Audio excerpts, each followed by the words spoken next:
What's going on, y'all? Guess what it is? It is Sunday, so you know what it is. It's on Sunday, man. We had to take a couple of days off, so out of town. But you know what, man? Let me tell you something, boy. It's going to be a really, really good show, man. Got a lot of things that happened from last weekend, a lot of things that have happened this week, man. So listen, we are in here, man. We're going to have a really good time. Man, pull up a chair, get you a drink. Man, tell your folks, Sippin' on Sunday is on, baby. We about to do this thing right now, so get ready. But you know, so here's the thing. Y'all know Zoe, my northern brother. Sippin' Sundays, Mississippi. But you know what, don't? There's some other people too, y'all. There's some other Mississippi people that I know. And there's some people that sometimes you got called the super friends, the Avengers. So they put that back sitting in. But no, don't. I got a guy. He from Mississippi. He from the Delta. And you know who this guy is? Added to the stage. What's going on? Guy. What's going on, Mr. Kelvin? That's right. That's right. Mississippi Valley graduate. Mike, listen, let me tell you something. I want you to listen before we get started. I need you to give these folks your Mississippi credentials. Because, this is Sippin' on Sundays, Mike. And, Mike, I'm trying to tell you, boy, people know I don't drink, but, Mike, it's right about what I'm sipping on. But, Mike, I need folks to know why I had to invite you. But, Mike, give me folks your credentials and where you're from. Well, Mr. Kelvin, I'm a two-time HBCU grad, Mississippi Valley State University and D. Jackson State University. Also a member of the oldest and the coldest, Alpha Phi Alpha Fraternity Incorporated. So, and I'm a football enthusiast, kind of HBCU enthusiast, sports enthusiast. So that's what it is, Mr. Kelvin. Okay. Well, listen, Mike. First of all, man, I appreciate you, man. Listen, Mike is gonna be one of our co-guest hosts when Zoe, show up. Zoe getting ready for that wedding and stuff like that. Shout out to KJ. Talk to KJ. She gonna see Cardi B tonight. Mike. She had to go see Cardi B. You know what I mean? And hang out there in Charlotte. So Mike Reed coming in there. So man, we're gonna rotate them out like Stephen A. Smith and everything. But Mike, listen. We Mike, a lot of stuff. There's a lot of stuff going on out here, Mike. A lot of stuff out here. And man, hit that like button as you come on in, man. Tell your folks, man. Rattlers, listen, we about to talk about it. Jack State folks, talk about it. Grambling folks, we about to talk about it. Because I know what y'all came here for, but that's all right. We got to talk about what they came here for, and we're gonna get into that. Well, Mike, let me tell you something. Let me tell you something. Oh man, oh yeah, Mike. Listen, it's folks doing shows and telling about APR, and we don't know this. Well, I'm just sitting up and watching. Hey, man, I'm gonna respect everybody's show. They can do whatever they want, Mike. Well, see, Mike, you know what? I'm with the FAMU. I'm from Jackson. I got the real numbers, Mike. I got the real numbers. Other folks might need to check their APR too, but we're gonna talk about that, Mike. But listen, you know what? Hold on, man. Wait. Let me do something, Mike. Give me 1 second. Because Mr. Kelvin, you are Mr. FAMU. So anything that goes on that side of Tallahassee, Florida, what's going on. I know, Mike. So listen, I had to take the background off. You know what I'm saying? Jack, I need folks to see. Mike, it's bad. Mike, it's bad when your boy had to pull out the emergency. Mike, let me tell you a story about this here, Mike. Let me tell you a story about this here. So, I had Thick 36 coming to town a couple of years ago, Mike. And we was out hanging out and stuff like that. We was, had a little hotel room. Yeah. And she wanted a little something to drink. So, I had to stop by the liquor store. So I said, well, what you want? She said, let me get a little Grey Goose. So, Mike, I don't drink. You know what I mean? I'm around there trying to keep my body right and stuff like that, Mike. Yeah. So I had to pull out. I got this as an emergency. So, you took a little drink out of it. But, Mike, I've had this bottle for 3 years now. 3 years sitting in my refrigerator. Mike, when I seen them APR scores, Mike, I had to make me a big cup, Mike. Mike, I had to make me a big cup. Mike, when you go to the hood clubs and you just can't take none of the chase. Mike, this was one of them right here, Mike. This one of them hood club drinks. Mike. Now, Mike, Now, Mike, you's a DJ. You might have to pull up with some of them videos, Mike. Now, just sipping on Mike, what you got over there? What you sipping on? Well, got a little Don Julio, what I drink on a daily basis. Mr. Kelvin, hold on. There we go. Okay, little Daily Bay, little elixir there, huh, Mike? Little elixir. Yeah. All right, Mike. You know, I drink mine straight, Mr. Campbell. I don't need a chase. Well, Mike, listen, I want to start this thing. We gonna start. Listen, got so much going on here. There we go, freezing up. Man, listen, Campbell, with your news. You need, hey, bro, listen, bro. Listen, Brown, look, man, listen. I try to tell you, EA. Listen, I had this, emergency right here, bro. This is an emergency. Shout out to EA, man. Shout out to Little Baby. Shout out to Rozier. Shout out to Dukes, JSU in the house. Hey, might like one of your 06 brothers in the house. I see you. Oh, yeah, we here. Trolls 1906. Appreciate you. One time for the fray. They did. The Alpha Phi Alpha's in the house, no doubt about it. Hey, man, listen. But Mike, we gonna start off positive. Cause listen, Mike, one thing, but I want to be clear. So, Mike, we don't call nobody no names on Sippin on Sundays, but there's some Bammers out there today we're gonna have to address, Mike. So you know what I'm saying? Call them out. We don't want nobody. I'm here. Call them out. I'm here. Call them out. I don't care. Well, see, Mike, we gotta be cool because we don't want Scotty to lose his job. So that's why we have to keep it in the guardrails and stuff like that. But with that being said, if facts are facts, Mike, we just gonna let the facts lay. But look, Mike, I got to share something. I got to share something because there was an exciting happening that happened this week, and I want to share this right here. Mike, we got a new addition to the family, to the off-script family. Little Asa Michael Scott. I think Scott told me he was 7 pounds, 10 ounces. I told Mike, I said, I got to go play that cash through like the old folks, straight box, 7-1-0, straight box. I got to go play that. Shout out to Tuck. What's up, Tuck? Shout out to Tuck. What's up with it? Good Tuck, you know what I'm saying? So we got a new addition, man. So we got to, Scott over there got to start 5 over there, Mike. Oh, yeah. Scotty got to start 5. He working on the football team, but right now he got the basketball team. Well, listen, he got that starting 5. So listen, Scott, even though you can come on, Brett, let Lil Hazel come on and join the show if you can and stuff. Oh, Kim, I'm playing that. I'm old school, man. I'm playing straight box $1 710 tomorrow. There ain't no doubt about that. Playing it absolutely. We know we're doing it. So, Mike, hey, shout out that. Man, this is just a beautiful thing, man. Scott is coming into our life, man. We're on this platform. And shout out to the Rocky Miller channel. Shout out to Off Script channel because it's Sippin' on Sundays. My co-host, Mike Reed, Mr. Campbell in the building. We about to talk about a whole bunch of things, man. So, listen, I had to cut my background. Okay, I got some props. I want people to see my props and stuff like that, Mike. Clean little background. Mike, let me tell you something, Mike, real quick. You see this mirror right here, Mike? Yeah. Mike, can you see that? Yeah, I can see it. With the light, the LED. So, Mike, listen. I like it. I'm an old man though, Mike. So Mike, Mike, you've been around me. I got style, Mike.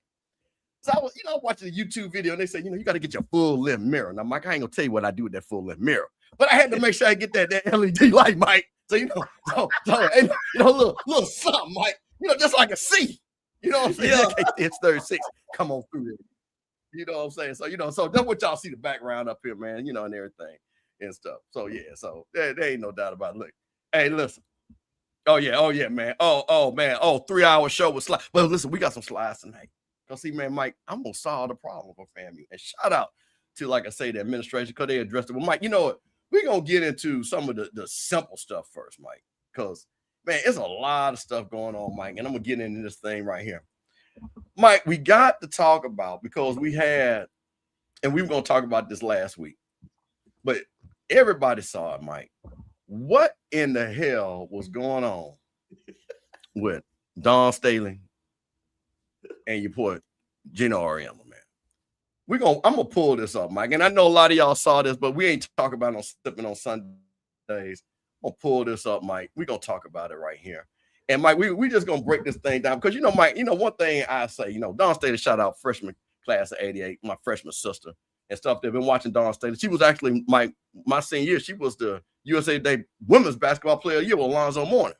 So Dawn been in this game for a second, Mike. Oh yeah, she been. So see, Dawn ain't no lightweight in this thing. You know what I'm saying? So pulling it up here, Mike. Give me 1 second as we get it because I got a lot of things going on. And man, I'm sitting up here. I'm a big basketball fan and stuff like that. UConn was undefeated. You know what I'm saying? They were doing their talking. Well, see, Dawn, one thing about it, Dawn know how to coach that basketball. So do. And I'm trying to pull up this video. Y'all apologize for a second when I get this video together. But let me ask you this. Here we go. So give me 1 second, because again, I know people saw this. Because it's 2 parts, 2 videos I want to play on this. Because this rocked the world right here, Mike, when people was watching this. Because it's like, man, what's going on? Shout out to Keeping Up Fan. He talked big blowout for South Carolina. And this is your boy Gino coming up here. Here we go. Inbound here. The officials will hold the players now. Dawn and Gino getting into it a little bit on the sideline as Gino has to be held back.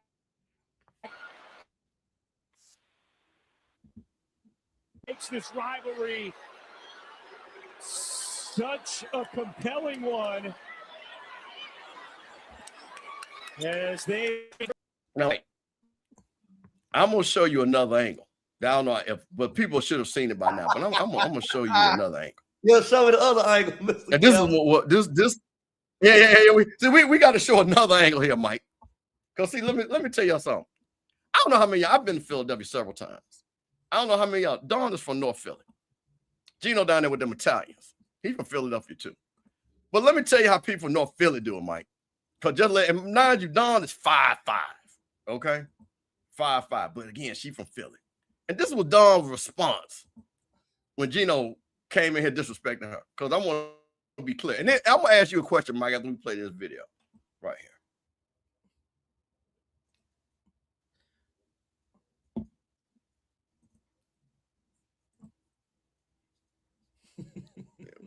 There we go. Here we go. And this is Dawn right here.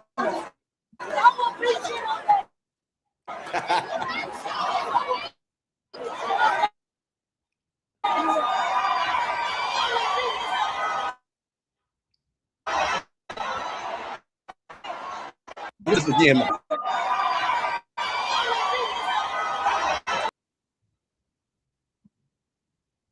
Now, Mike, I quote, I will beat Gino's ass. Mike, I talked to a couple of people. I tend to believe that, Mike. I'm just saying. Dawn Staley, North Philly, 72-year-old Gino Auriemma. I think I got to take Dawn in that, Mike. I might have to take Dawn too. Mike, what you think about that? Too old. He's too old. You know, I'm sitting up here, man, and and I know a lot of people saw the other interviews of Dawn. She was very gracious. She said she never, would disrespect Gino like that. Of course, we got receipts. But, Black Twitter always got receipts. We got all types of camera angles and hugs and handshakes and everything. And then Gino tried to flip it. Then he tried to lie and say they tore the jersey. Sarah Strong said, no, I tore my own jersey, man. This is the thing we constantly have to go through. And when I saw this, man, and I saw how, again, and then I got this up. Imagine the outrage of a black male coach to a white female coach. I'm going to let that sit there for a second there, Mike. What you think would have happened there, man? This would have been on Fox News. What you think, Mike? Oh, yeah. It would have been so big. The president probably would have came out and said something about it, Mr. Campbell. But my thing is, Gino. You already know. I got the utmost respect for Gino, but I can't rock with it, Mr. Campbell, because not only did he lie, he doubled back and lied again. And then when they asked him about their relationship, he gonna lie and say, "Oh, we got nothing in common." She was on my Olympic staff. How y'all ain't got nothing in common? She was coaching on the staff with you, and you both are women's basketball coaches, and you both are influential in a lot of women's lives. How you ain't got nothing in common? See, first of all, Gino, as a man in a women-dominant sport, bro, you can't even go back and forth with a woman, bro. Don't even do that. Don't even do that. Let her have it, bro. And then you coming for the black queen. You know we on your ass, so you coming for the black queen. And just be real, Gino. You get mad because y'all getting y'all ass whooped. That's the reason why you mad. Because, Mr. Campbell, I was in agreement with him with the referee. I was like, yeah, the ref's kind of one-sided. Don't take that out on Dawn Staley. She ain't got nothing to do with it. You still got belt to your ass at the end of the day. So if you mad, take it out on the refs. Don't take it out on her. So, and then come out with that whack apology. So I can't rock with Gino no more, Mr. Campbell. He need to go and retire, get him out of there. He cool. And then it was so much bigger of a distraction. North Carolina couldn't focus on UCLA. I mean, South Carolina couldn't focus on UCLA because of all this in the media for 2 days. So it really kind of cost her a championship. Right. Just a big miss, Mr. Campbell. A big miss. You know, I'm gonna say, I'm gonna give UCLA a little respect because them girls was big, boy. Them girls was big, Mike. Those girls was big. But to your point, no matter what, the energy that you had to extract, to your point, mentally, to even get over this and get refocused, you know, it does. I don't care what nobody says. You know, it does. You don't get to go in there just clean and stuff like that, and also puts pressure on your team because now you really want to win it for your coach. You know what I'm saying? You want to close it. So then, because again, those girls, again, you know, watch the game. They had 12 layups that they missed. Layups, Mike. That South Carolina missed. That's because they were tight. That's because they was tight. So, you know, a lot of that going on, stuff like that, man. So, yeah, just had to go. And, yeah, Percy gone. See, it ended by South Carolina. And then, you know, but, you know, and then the thing about it, what was so weak, and I'll have to address this. South Carolina, I mean, UConn puts out this weak statement. And Gino talks about, I apologize to the staff and the players. And don't even mention Dawn's name. What is that, Mike? That's sad, man. Y'all, that's just sad, bro. Y'all are really colleagues, bro. Both of y'all are big figures in women's basketball, bro. And women's basketball is a growing sport, bro. Y'all supposed to be in solidarity. You coming out here, bro. You just need to retire, bro. Your time gone. It's over with. Yeah, so that's what you know. Shout out to Queen Dawn. You know, like I say, as you say, somebody in Philly with the yeah. Because listen, when I say Philly ride, and let me tell you this about not only is Philly ride for Dawn, you know it's bad when the white girls from UConn had to call Gino and said, Gino, Donna Taurasi called Gino, Sue Bird called Gino. That's why he really apologized. When your heavy hitters, your white girls call. Well, first of all, Sue Bird and Taurasi played with Dawn on the Olympic team. Yeah. Okay. They have coached with Dawn. Dawn has more respect than any woman in basketball because of who and what she is, from being a player to the Olympic team to coaching. See, folks, let me tell you, and let me say this, and shout out to the white girls in the WNBA. They ride with the sisters. You know what I'm saying? They be putting on I Can't Breathe t-shirts. They be talking Black Lives Matter. White girl be riding from the WNBA. So they like, nah, I ain't about to do that. They do. So, you know, so I'm going to give them credit too. This ain't the football where, you know, white football player can't find no one when the brothers need them. Can't find them. Can't find them. But white girls, shout out to the white girls in WNBA. They all right with me. But, Mike, listen, we had something happen down there. I'm not Mike. People, you know, me, Mike, and Scott do deep breakdown. Y'all know what it is. During the fall, y'all enjoy it. Mike be coming out, came correct all the way till the end of the season. Unfortunately, against Prairie View. The win count was strong, Mike. But, Mike, there's basketball season, Jack State. Mike, there's something that happened over there at those Tigers that we got to talk about. And it really almost caught people by surprise. Well, let me say this. I don't know if it caught people by surprise. But here we go. What we got right here. Mo Williams, Mike. Son decommitted first. Moved over and signed with Kentucky. That was the first red flag right there, Mr. Campbell.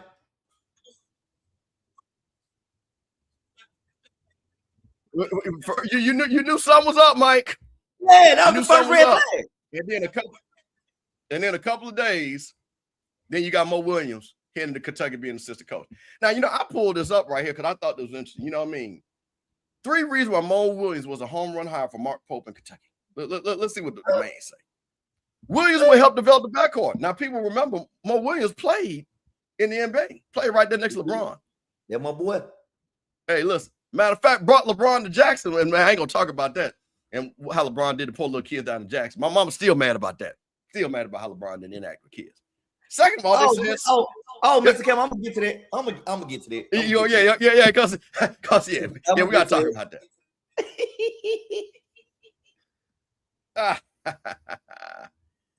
So listen, you got the scouting. They say, you know, so they're gonna be a good scout, you know, like that. And then, of course, recruiting. So, Mike, the man, listen, when you talk about assistant coach right there, man, that's not bad, Mike. And he probably going to make, because I did a little research. I think Mo was making what, about between 275 to 350, somewhere in there, basketball wise, somewhere in there. He gonna be making 450 to 500 now, Mike. Ain't bad money right there at University of Kentucky. Now, here's the thing. Pope, now I don't know, a lot of people like basketball around here. And here's the thing. Kentucky had now, Mike, I don't know if you know this. You know who had the highest NIL in all of college basketball? Kentucky? University of Kentucky, $22 million. Got knocked out in the second round. Yeah, $22 million NIL. So I'm gonna tell you something. Mo got his work cut out for him, because I'll tell you this. And here's the thing. And a couple of things, Mo. You had the coach from Alabama State. He left. He's gone to his own mark back in Memphis. Johnny Jones left Texas Southern, gone down to LSU. So you got a lot of HBCU coaches. Well, not a lot. These three coaches are three prominent programs, because you got to understand something. Jackson State had just played the SWAC championship the year before. Alabama State had won the SWAC, and so had Texas Southern a couple of years before that, and won games. But for some reason, and it's going to tie into something that we're going to talk about a little bit later, they left to go coach at PWI. Mike, why do you think that is? What do you think happened with this? Oh, bigger opportunities, Mr. Campbell, like you just mentioned the salary. Mo is going to be on the bench with Mark Pope. That could eventually lead to on down the line of coaching big time blue blood school. You never know. You know what I mean? But Mr. Campbell, I got to be honest with you now. I got to keep it real. We sipping on something, sip on it. Jackson State. Hold on, let me start by this. Hold on, let me go back. Mo Williams is my guy. I love Mo Williams. When LeBron came to Jackson, Mr. Campbell, I was doing an internship at WLBT under Rob J. So Rob, Mike, LeBron in town. Rob being the good guy he is, I'm his intern. Mike, I want you to go to the airport and interview LeBron. Get it? Okay. So I go to the airport. I'm waiting on LeBron. LeBron walks out the airport. In Jackson Airport, the little side with a private jets will come. Private plane, right. LeBron comes out. He's with his management team, Randy and all them. And crazy, I just met Randy like last week. Crazy. Right. Randy and them. So I'm like, I'm playing it cool. Like, I don't want to hassle the man. So I'm just like, what's up, LeBron? Like, what's up, Bron? The man looked me dead in my eye, didn't speak. Like, his team was like, no interviews. I was like, cool. The man don't want to be bothered. I spoke to the man. The man didn't speak to me, Mr. Kelman. The man did not speak to me, bro. Do you know how, I was maybe like 20, a 20-year-old young man. Right. Did you know how that made me feel? Like LeBron is on top of the world. Wouldn't speak to me. Like, bro, come on now. Yeah. But Mo being the good guy he is, Mo invited me and Rob J to everything else he had going on for that weekend. The golf tournament, everything. Mo laid out the red carpet for me and Rob J. So I always have respect for Mo Williams. But Mr. Campbell, ball is ball at the end of the day. Let me tell y'all something. Mo Williams was cool as a coach. I just felt like he was a middle of the pack type guy.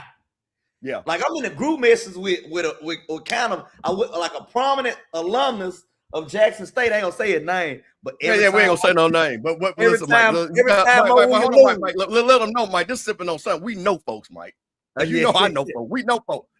And he's actually he works in athletics. You know what I'm saying? Like, he's a prominent guy in athletics. Every time Mo Williams lose, he texts us in the group message. Mo Williams lost again today, y'all. So, Mr. Kelman, he was a middle of the pack guy.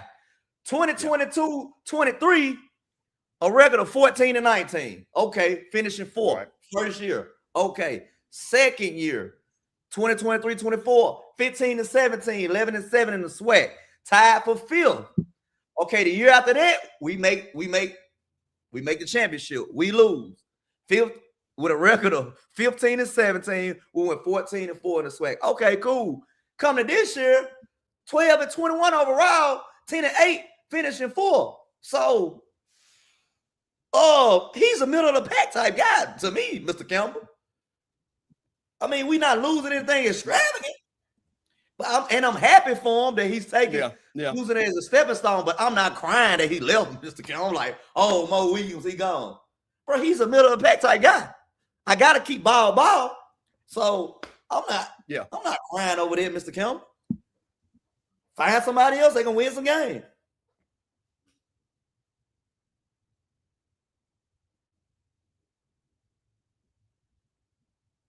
Oh, so yeah, I think again, and I was talking to Zoe, saying kind of same thing. Well, Mike, you heard the rumblings down there on 1400 Lynch. You know what I'm saying? That folks weren't happy. But I got to listen. When you have the player of the year out, your second, third best player gets hurt in the tournament. This is the kind of things that happen again, and this kind of goes back to when we're going to talk about some other things.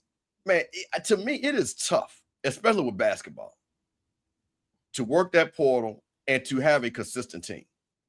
Because with football, you got a lot of players. But basketball, man, you got to go out there and really, really find it. So, man, listen, shout out to Mo. Man, we wish him well going up there to Kentucky and stuff like that, man. I really want him to see. I'm not a Kentucky fan. I'm a Louisville fan, because shout out to Lancaster going to Jackson, Mississippi. He went to Louisville. That's how I started following Louisville. We're gonna talk about my team, Mr. Campbell. You're gonna bring them up. Don't worry about it. What team I do about? We gonna talk about it. You gonna talk about them? Yeah. So Mike, listen. This is Sippin on Sundays, and one of the things I like about Mike said, "Hey, Mr. Campbell, we gotta talk about something." Because Mike, this is gonna be near the dead our heart because you remember when Scotty first came into this podcasting business. A lot of folks didn't like Scott, still don't like him. It was a lot of folks doing shows and talking about people's girlfriends and what. Mike, I even got caught up in it. Me, Mike, I don't do nothing nobody, boy. Folks start talking bad about me. Oh, I was cool with Scotty and stuff like that. Yeah, they talk about me too. I don't care. I'm like, man, what are we doing? So I'm like, man. So Mike, hold on a second. So, but Mike, it ain't just down here on our level, Mike. Because we all watch these guys and things like that. But Mike, what is going on with the folks that make the real money? What is going on with the folk with the black men's? Shout out to the coach. Y'all know his. The men's. Coach McNair. What is going on there? So Mike, listen. We've been watching this. You text me back, say, hey, Mr. Cam, what's going on with this? I'm like, I'm gonna play a little song. Because our boy, shout out to Cam Newton, my guy. You know what I mean? Shout out. Yeah, I rock with Cam. Cam, my guy. I look up to Cam. I like Cam. So this is what Cam kind of alluded to this, Mike. So we're gonna talk about this on the other side.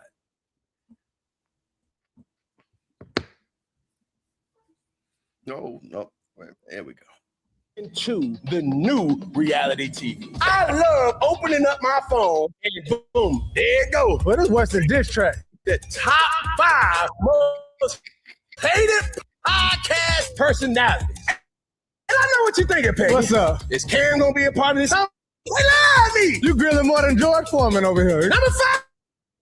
Emmanuel Acho. Got him and Leonard Fournette. Oh, that was going back. Oh, that was battling. But the thing about Emmanuel, he had to greatly kind of back out and kind of say, hey, now you in my world now. Yeah. You got to start using your nouns and your verbs and your similes, metaphors. He tried to hit him with the educational route. Try to take you to school. Hey, try to take go. Be a philosopher Acho. Leonard wasn't having it. He said, Echo, botched his name up. That man, say my name right. Yeah. Say my name. Say my name.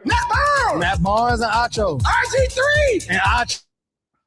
Matt Barnes said, people on your own don't even rock with you. Who was you talking about? Man. Number 4. Patrick Beverly. Oh my man, which one today? Jason Williams. He like chocolate. He's a member of the culture, right?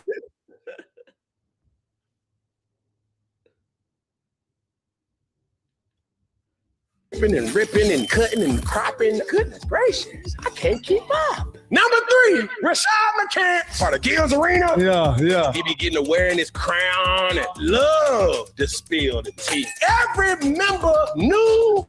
Oh, anybody in University of North Carolina, you versus them. Rashad. Number 2, Steve. That's my dog. I Why some people hate Stephen A? Jamel Hill, Kerry Champion, Jasmine Crockett, Jason Whitlock, Matt Barnes. Matt Barnes got to be honorable, man. He the sixth man of the year. Papa Light Skin, he is in the building. Matt Barnes with the good hair Is in the building. Number one.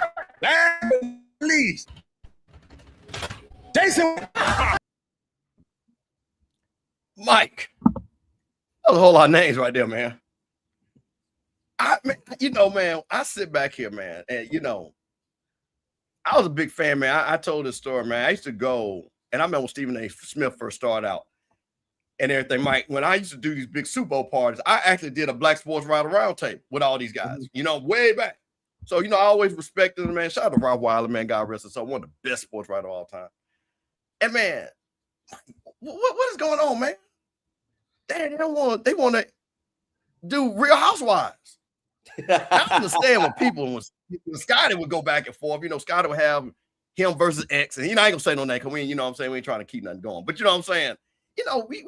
Man, Scotty never have balanced shows and stuff like that. But I understand. But Mike, they actually can interview players, Mike. They can actually interview coaches. They actually played the game. They could be talking about that. But now we talking about who know what and who know this, and I can't spell each other's name. I don't understand that.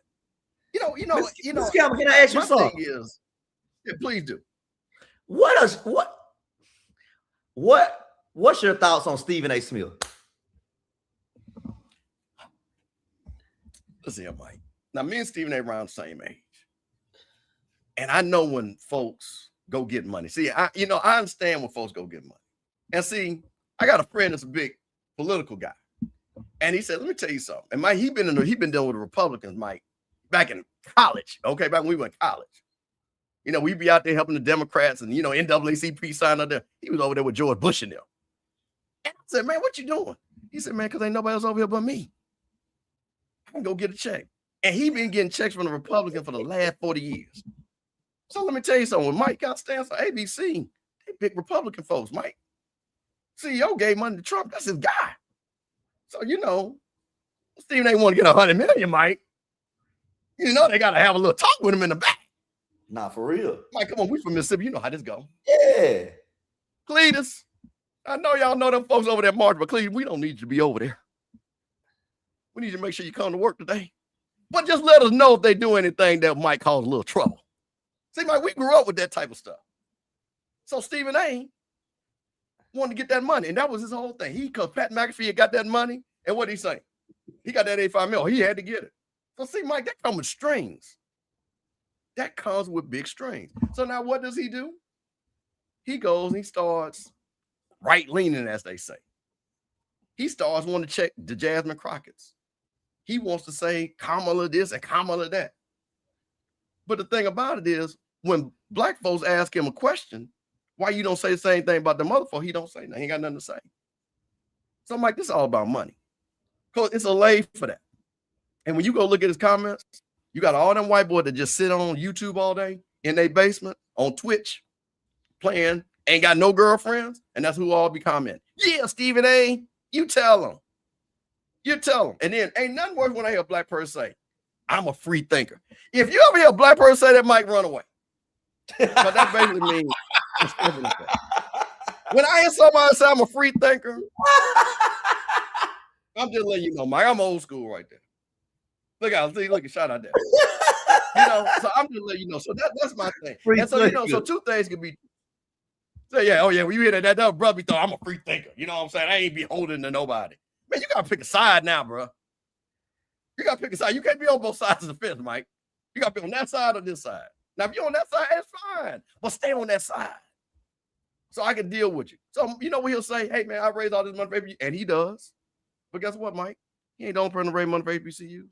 I ain't got the money Stephen A. Smith, but guess what I raised money for? FAMU, Jackson State, Grambling. I done raised money for all them jokers. So you ain't got to sit up there, and that's what you're supposed to do. That's what you're supposed to do. And exactly, no smoke, not whatsoever. And then, or if he talk, listen here, Mike. This is on the side, but this is go to your point. I don't know if you know the Attorney General of Florida came out and said that, yeah, I saw that about the NFL. It was DEI if you interviewed black coaches. So Stephen A. had to come out there. But you know how Stephen A. come out there when he got his chest out there, Mike, and he go blah blah blah blah blah blah blah blah. When we talk about the white man down there in Florida, well, I really don't know the guy, and I think he's doing a good job, but I just think he's wrong here. Why you got this inside voice there, Mike? Oh, why you got this inside voice? Where the outside voice at? He got the outside voice for Jackson McCrockett. He got the outside voice for Kamala Harris. He got the outside voice for Kevin Durant. He got the outside voice for LeBron. Why the inside voice for whenever you talking about Trump and all his boys? Why you talking like, I don't know the guy and everything. Why you got this inside voice, Mike? You ready for my rant, Mr. Kim? Yeah, go right ahead. The floor is yours. I'm gonna sip a little something. Shout out to Grey Goose. My thing with Stephen A. I like Stephen A. I think Stephen A. does a tremendous job of putting HBCUs on the platform. Because without Stephen A., ESPN would never go to HBCU without him. But I just think sometimes, bro, in this space, you are in sports, bro. Like the politics and stuff is cool.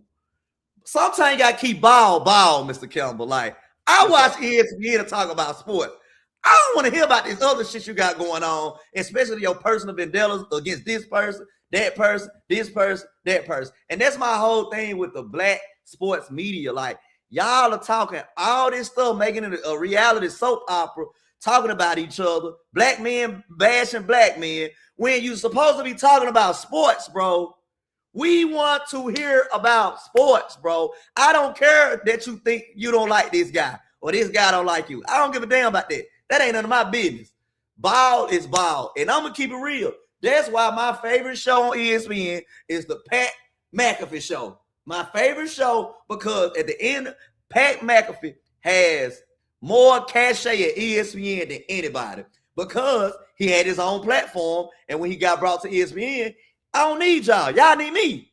So he can do what he want to do, but he does a good job of keeping ball, if you get what I'm saying, Mr. Campbell.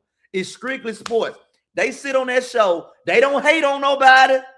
They don't hate. If you play bad, they say he played bad. Maybe he can come back and play better.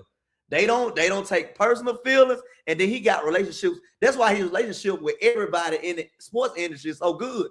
He don't sit there and bash anybody or whatever. And on them, with them, sport doesn't have a color. Ball is ball. And I believe that, Mr. Campbell. Ball is ball. I know some things happen because of race. We be like, but at the end of the day, ball is ball to me, Mr. Campbell. I watch ESPN. I watch these sports broadcasts and podcasts to hear about sports, bro. I don't care about all this other stuff y'all bashing each other, bro. I don't want to hear that, bro. I don't want to hear that at all, bro. And I just hate, bro. You really don't see these white men going back and forth with each other, bro, because they really don't give a fuck long as they getting their numbers and making their money. So I just feel like, bro, we got to stop bashing each other and keep it sports, bro. You can have a broadcast talking about sports without bashing somebody, bro. You can do that. And that's how I feel about that, Mr. Campbell.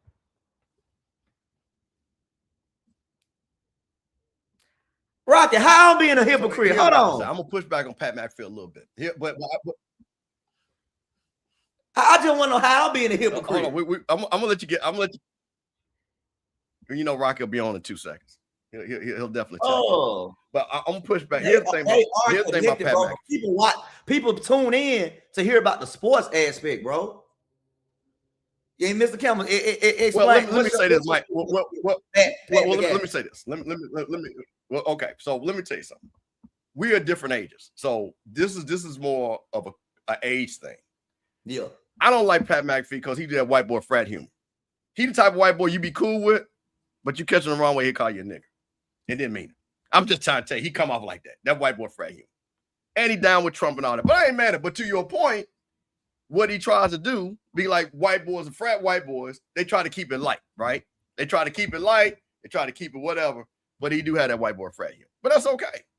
But my thing is with Stephen A., that's what I'm saying about pick a side. See, I know what Pat McAfee is. Like you said, I know exactly what he is. I get what you're saying. Yeah, that's my thing. See, that's why if I watch him, which, you know, if he has, to your point, an interview, like, because he interviews a lot of people, I will watch, but I know who and what he is. My problem with Stephen A. is I don't know what you are now, brother. Yeah. I get what That's you're my saying. problem. And that's why I think people have a problem with him, because see, for Pat McAfee, he can be goofy, he can say this, because like you say, in the white culture, he's not on the top rung. He's not. It's it's levels to that. You see what I'm saying? You got Joe Rogan over there tripling what he doing. Talking crazy. You see what I'm saying? That's all I'm saying. It's levels to this thing. So my point is, when you get a guy, and again, and man, I'm funny, I had to explain this to a couple of people, when Scotty started the show. Scotty had to learn this a little bit too, man. We can't separate ourselves from what we are. Because we are always, we on this show right now, somebody watching this, I got to make sure that I represent my family, FAMU, and HBCUs in Jackson, Mississippi. I think about that. Before I open my mouth, I really make sure I think about it. Some other people might not. That's just me. I know you do, Mike. I mean, you have talked a long time. I know you for like 2.5 years now. I know that you respect your father. I know you respect your fraternity. I know you respect Mississippi Valley. You ain't about to say nothing crazy against none of them three. You see what I'm saying? You're not. That's how catch you are. Exactly. Yep. You get to my point. We on the same page, Gil. Yeah. So that's the thing about it, man. So what's disappointing is what I would like to see. You got all these brothers that are very talented. Like exactly. You say, on this part, and I think, Mike, this is what your point was on the politics side. Because I want, again, you can speak for yourself and let you speak. But I don't want to hear Stephen A. Smith doing a whole hour show about Matt Barnes. I don't want to see Matt Barnes smoking a blunt outside talking about Stephen A. You was my boy. Thank you. We was cool. But now you talking that shit. Smoking the blunt. See, I don't need that. I need you better playoffs get ready to start, bro. I need you to be ready to playoffs. You know what I'm saying? I don't map on. I know it's all up in smoke. How about you smoking a blunt and tell me why Win Beyond should be winning the doggone MVP? Yes. I don't need Emmanuel Acho and Leonard Fournette talking about who played better, who did this, man. Exactly. Listen, I don't need all that because, see, man, the worst thing I told somebody this, and again, and we could be part of it, and I'll take it. You got too many people with a microphone talking about stuff they don't know they talk about. You know One thing about me, Mike? I stay in my lane. Me too. People know where I'm from and know I do. I ain't about to talk about no medical stuff. I ain't about to talk about. But the stuff I talk about, you can take it to the bank. And I'm not going to disrespect. I tried to do my best. When people that have gotten upset with me, which is very few, they know I've either apologized or, frankly, I stand on what I said because I don't do no wrong to nobody. And even Scotty, because I love him, y'all know, and this ain't no secret. When Scotty get out of pocket, Mike, who called him? Hello. This guy. You. I call him. Say, hey, man, listen, can't be doing that, bro. Yep. And he knows. I call him right now, man. Hey, listen, I keep an eye on it because this is bigger than us, man. This is a big platform that we got. So we got to do it. So, yeah, so we not going to be. That's why we got Sippin on Sundays, man. Rocky Miller channel. Hey, Mr. Campbell, channel, man. One more thing, Mr. Campbell. Like, because see, I'm here, I'm looking at the comments. Bro, somebody's put like, what political party somebody ride with? I don't care. That's your opinion. That's your thing. Like, right. I don't care. Like, you can have your own. Everybody not gonna agree on religion and politics. And I try to stay out of it. Because they say there's two things you really just don't talk about with people. I try to stay out of it. I like sports. I want to hear sports. I don't care about politics. I don't care about your religion. I don't care about who you don't like and who you like. I like sports, Mr. Kelman. So that's what I'll be tuning in and want to hear. Hey, man. Yeah, y'all take a drink on that. Shout out to Mike Reed. We'll leave it. We'll let y'all laugh. Now, Mike. Take one for you, Mr. Kelman. Go ahead and take. Now, Mike. Now, hold on now, Mike. Like I say, we got a lot of stuff. Listen, man, we're going to be on here for a while. So, man, pull up a drink. Tell your folks that we online, man. We're going to have a good time. Now, Mike, you a member of Alpha Alpha? Yes. 1906 to those days. You hear me? What's your chapter? What's your chapter? Shout out to your chapter. Zeta Phi. Shout out to Zeta State University. Now, Mike, so you part of that D9. Now, Mike, there's a group that 2 years later was formed called Alpha Kappa Alpha. Listen, my whole family. Yes, indeed. AK. Shout out to the AKs. Shout out to Beta Alpha. Shout out to Glamour Gamma Road at Jackson State. Shout out to the AKs at Dillard. I mean, I got them all over there, Mike. But, Mike, it was something that happened down here in Florida. I just need to know, what was the AKs thinking? I just think that, Mike, when you talk about the AK, you talk about pretty, proper, and prim. Pretty Girl Incorporated, Mike. Somebody to bring home to your mama. Like, I'm gonna just tell you right now. You Mike, I just Mike, this little secret street, Mike. I got a little AKA in the background. Mike, I got a little AKA I hang out with, little something. Hang out. She keep me straight, Mike. You know what I'm saying? She be doing her little thing, little step and everything. Like I'd be like, "Y'all step on, baby. I see you, Mike." But Mike, but something happened, and we I broke this down, so I'm gonna let them break this down, and we got to talk about this on the other side here, Mike. Who said it's great? What was y'all expecting? Kurt Franklin, Stone? The AKAs hired rapper Trick Daddy to perform at their regional concert. They said that all of their requirements were ignored. From the language and comments that were made by the rapper, they were unacceptable. Now, let me tell y'all who Trick Daddy is. In one of Trick Daddy's most popular songs, he says, and I quote, "You don't know Nan N-word, who do more freaky stuff, eat your coochie with your legs up, then I blow all in your butt." Then his homegirl Trina turned right around after him and say, "You don't know Nan ho, who quick to deep throat a D-I-C-K and let another bitch straight lick the click. You don't know Nan ho." What was you expecting Trick Daddy to sing? His name Trick Daddy. He ain't doing clown tricks. He a trick like a pimp. He passing my money to bitches and hoes. That kind of trick. Man, they say the AKAs was walking up out that conference faster than Nick Cannon when you're trying to have a conversation with him about condoms and birth control. They ain't want to hear all that. Trick Daddy on the stage, "Do my ladies run this mother?" Gyrating and talking all nasty and freaky. Then you know what he looking like these days. If it was somebody more desirable, they probably wouldn't have had a problem with it. But when you up there looking like Big Mama from Soul Food, talking about some "you don't know Nan," I guess I'd be offended too, goddamn. I guess it's all good long as Trick Daddy got his money. Because like he said, you don't know Nan who will run up in your house and blow your motherfucking brains out. You don't know Nan nigga. AKAs, what was y'all? So Mike, I got we got some inside video, Mike. You know, shout out to the young man that did the break. I couldn't do the breakdown any better than that. Hold on, Mike. I'm trying to. Here we go. Now, Mike. Here's the actual performance. As we about to pull this out.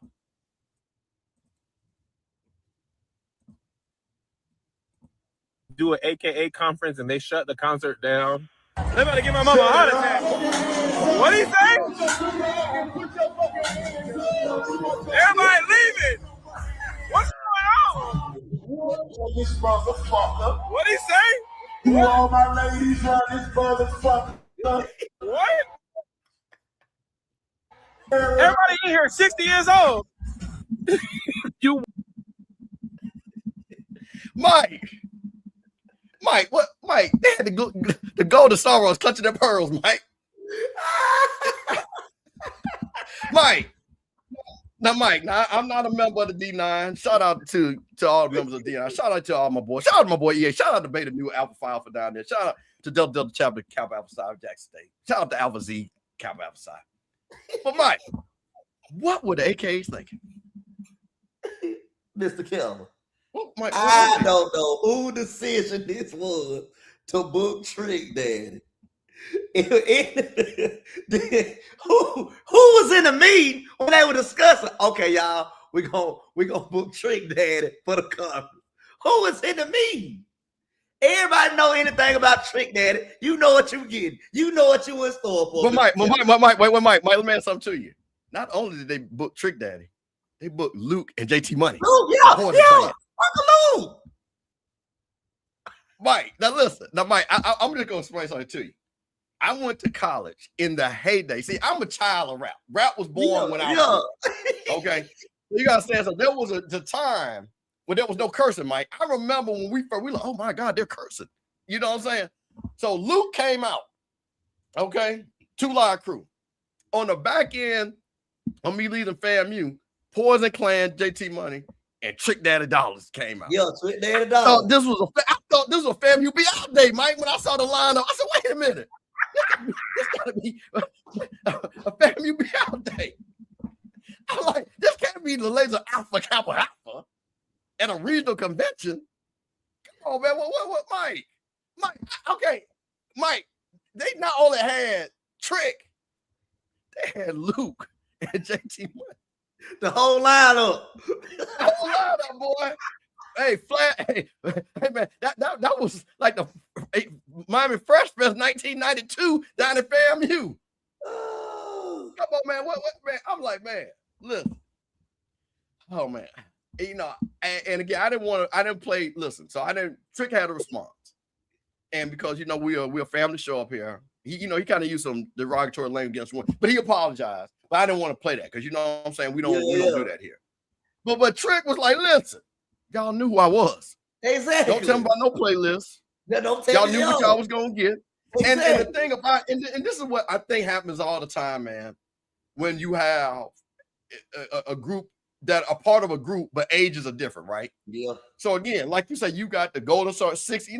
You know, they didn't come up with that. Now the ones like my friend Beta Alpha, see, she was down there. She would have been out there dropping it low. She know who she is. She would have been dropping it low. See, that crew, see the 50 and under Mike, that went to college in there.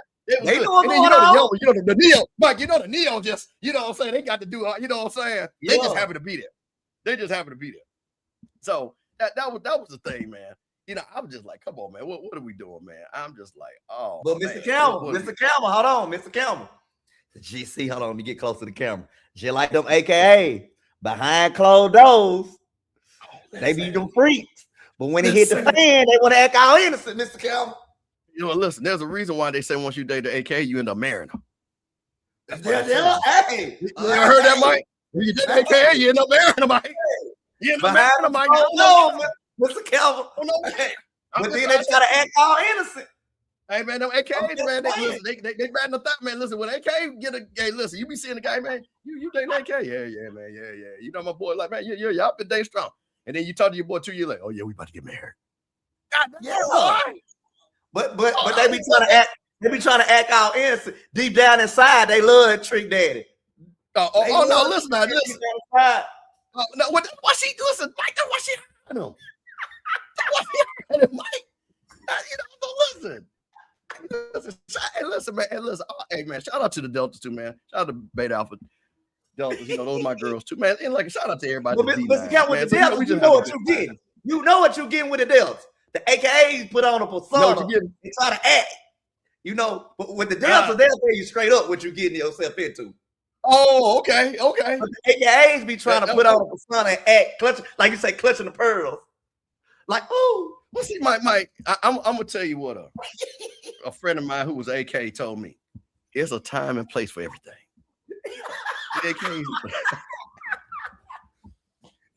Yeah. Mike. Mike, I got. Mike, I got cut out.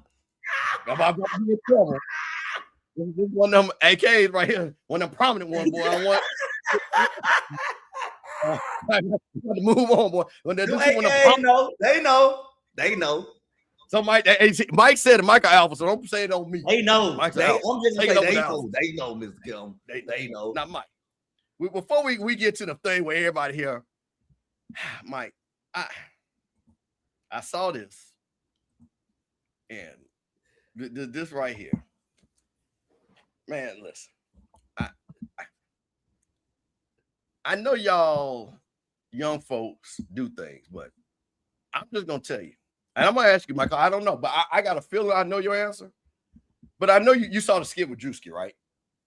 Yeah. And basically what conservative women do. He didn't say what woman, he said conservative women, right? And and what's funny when you look at Drewski's skit and people try to say, oh, was I'm not gonna say the name of a certain person because whatever, I ain't trying to cause Scotty no trouble. He probably trying to shut stuff down. But then what was funny, it was 4 or 5 women that looked exactly like he was talking about. They all look the same, Mike.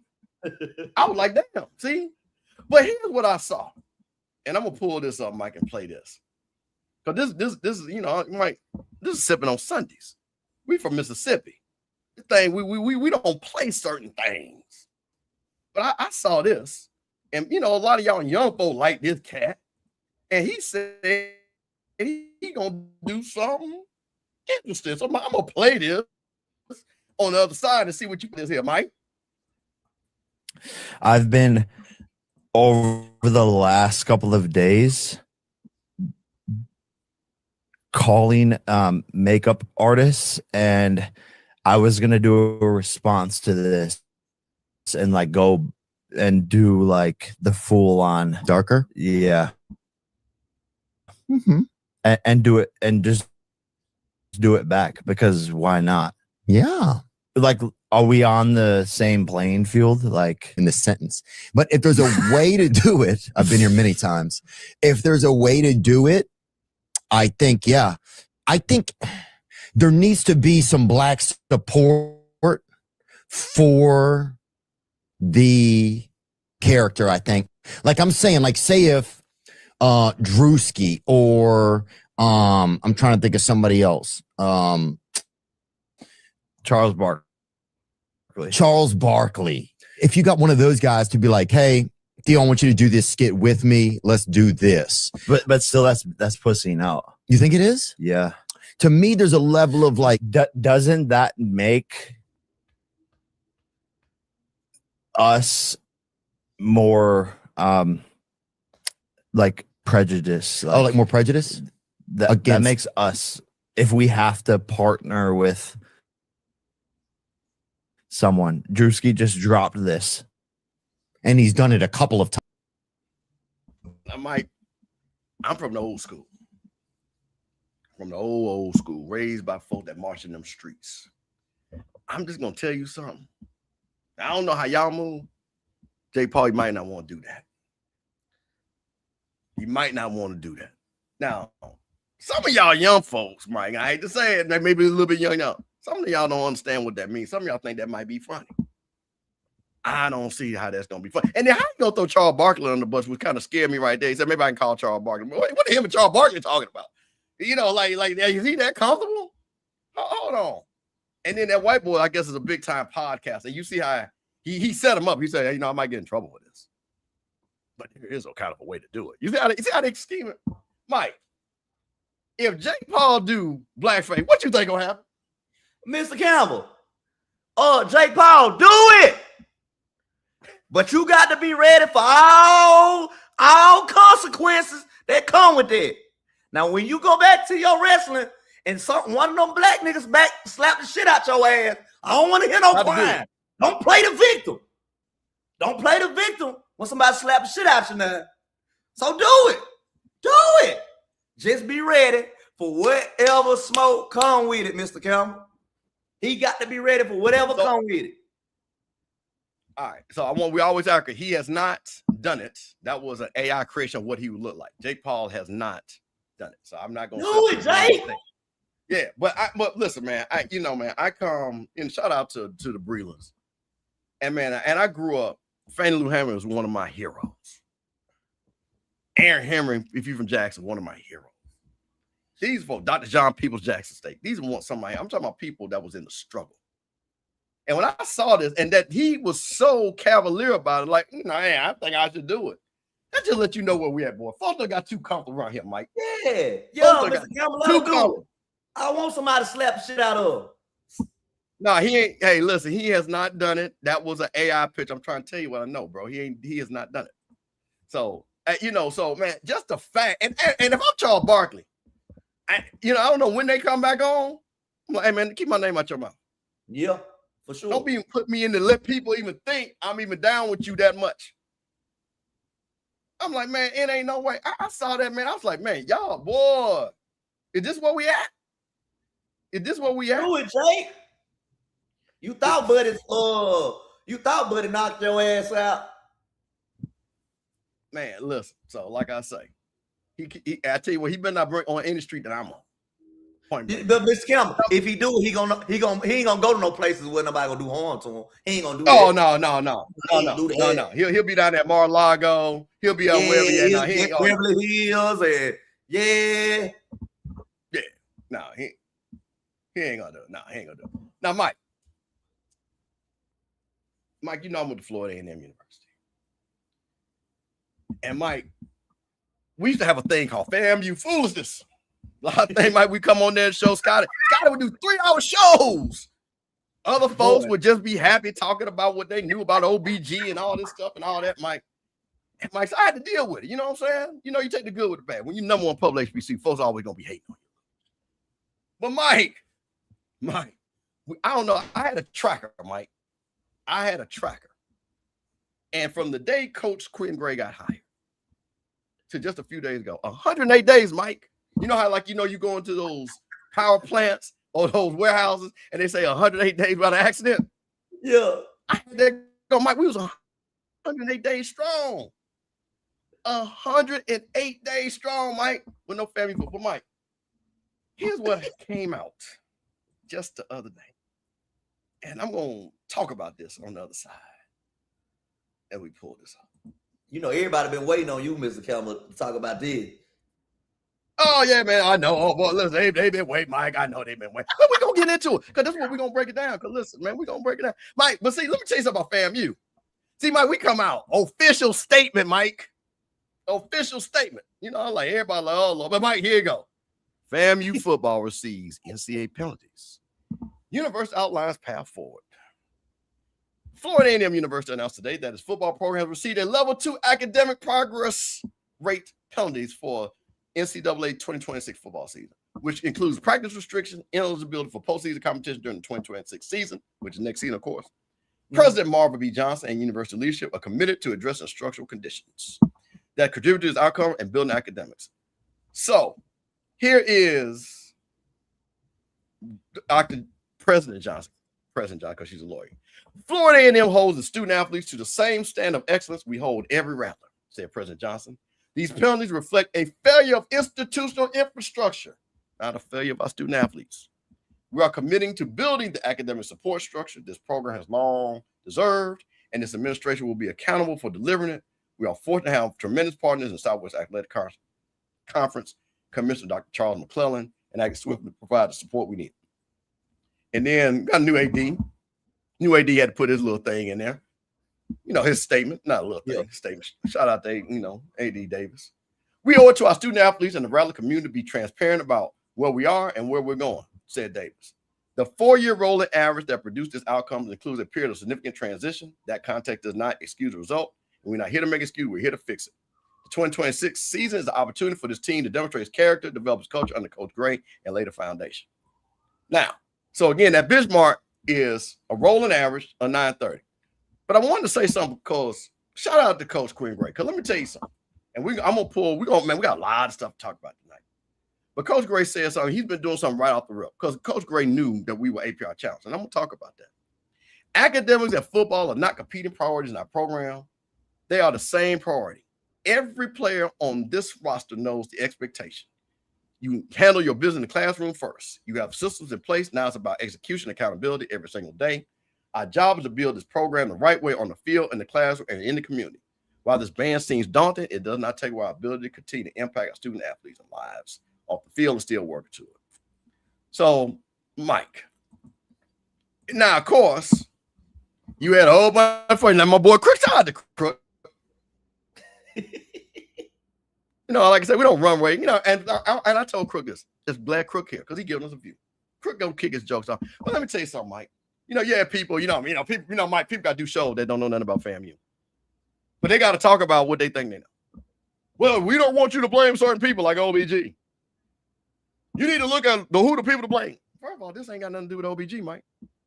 This ain't got nothing to do with the coach. Because, Mike, I'm going to show you a little something that I discovered. What you got? Man, listen.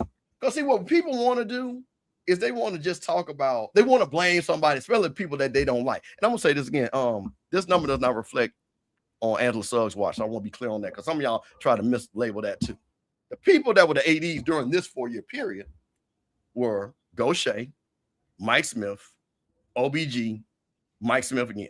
That's the period of the ADs. I want to be clear there. The coaches were Alex Wood, Willie Simmons, and Cozy's 1 year, not this last year. Okay. But Mike, I want to show you something because this kind of threw me off. And where FAMU, hold on 1 second. Give me a second. I pull this up. There's 2 things I'm gonna pull up. Give me a second.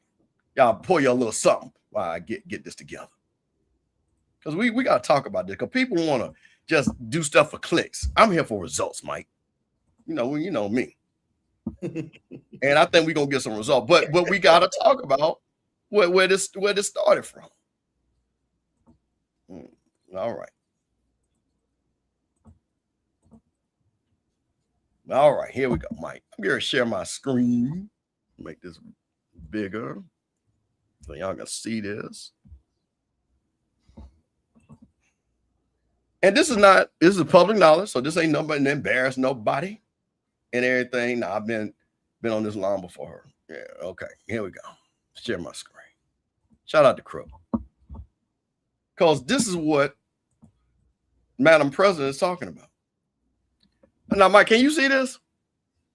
Yep. That big, Mike. I want now. You see this in 2004? That was 20 years ago, was it not? Yes. Not one time, other than 2008 and 2018, have we ever been over 930? Mike, for 20 years. 20 years. So, Mike, now hold on. So let me tell you how this thing kind of works. It's a rolling average. So sometimes when you're in a ditch, so look at in them 20 years, I'm gonna show you this. Let me show you who the coaches were during that time. Because this is kind of what happens when you see this. Because this is very important. And I'm gonna tell, and we're gonna work. Oh, yeah, Easton. Easton, okay, that first year before Gaucher. Okay, thank you. So there you go. Add one more. So these are coaches right here, Mike. And I'll make this big. Now, this thing go all the way back to 2004. Can you see this, Mike? Yeah, I can see it. All right, and make this really big. These are our coaches. Billy Joe, Reuben Carter, Earl Holmes, Alex Wood, because Corey Fuller, Willie James. Every one of these guys, Mike, gave the other coach a rolling average on the 930. Yeah. Every coach. So nobody had it where, hey, you know what? And I'm going to pass it off to Reuben Carter. Reuben, here you go. Reuben pass off to Joe Taylor, Earl, Alex Wood, Willie. So for every coach, and mind you, and we're going to talk about why does this happen? Because, see, some of y'all Bama's don't know how the APR calculated. I do, Mike. We're going to break it down. I'm going to show you too. And I'm going to show you how easy you can be in APR hell. So, Mike, if you're transferring transition coaches that much, guess what, Mike? What happens when coaches come and go? What usually happens? Oh, they leave. They just go. They leave everything else in shambles. No, but what happened with the players? Oh, players leave. Yeah, they gone. They gone with the coach. They gone with the coach. So, Mike, Yeah, 5 coaches. So, guess what? Every time a player leaves, guess what? You're gonna have a problem. So, Mike, we're gonna break it down. So let me show y'all some how the APR math work. Mike, see, on Sippin on Sundays, we come with people all there talking about, oh, they need this. Man, this is deeper than this. And a lot of y'all don't know how APR. So, Mike, I'm gonna break this thing down. I got I gave y'all the points. So here we go, Mike. So give me 1 second as I pull this up. Okay. Oh, somebody got it. Hold on, Mike. Got a alert on here. Oh, okay. I thought you had that dial up in that over there, Mr. Yeah, man. It look like somebody got kidnapped, I guess. So, Mike, here is how APR is calculated. Now, I want y'all to pull out your notes. Because, Mike, I got many jobs. But I'm also the APR investigator, Mike. They didn't know that. So I'm here to investigate the APR. So, Mike, this is how APR is calculated. Okay? So you got APR, points earned and points possible, times 1,000. That's how you get to 960. Now, here's what's very important. Every scholarship athlete, you get 2 points. Very important.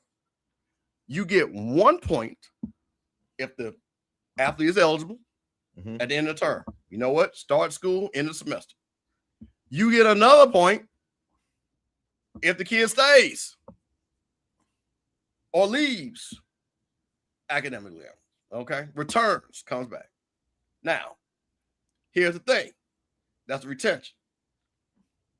If you got 10 guys, 20 athletes, 10 athletes, you got 20 points. Say you got 8 athletes eligible and retained. So you get 16 points. 1 athlete is eligible, but he transfers. So, Mike, listen. When you transfer, you only get 1 point. As long as the guy's eligible. Okay? As long as the guy's eligible, you get 1 point. But if the guy is ineligible and leaves, which you know what happens? New coach comes in, sees the guys not doing right in the classroom, right? Because they're going to get rid of those guys first, right? Yep. You get 0 points. So you do that, you risk a 930. Now, I'm going to show you something, how this looks when you got a FCS. We got 63 scholarships, Mike. And I'm going to show you how quick you can get an APR hell real quick. Real quick. Let me make sure. Let me see which one I got out there. Nope, that's not the one I want. Hold on 1 second, Mike.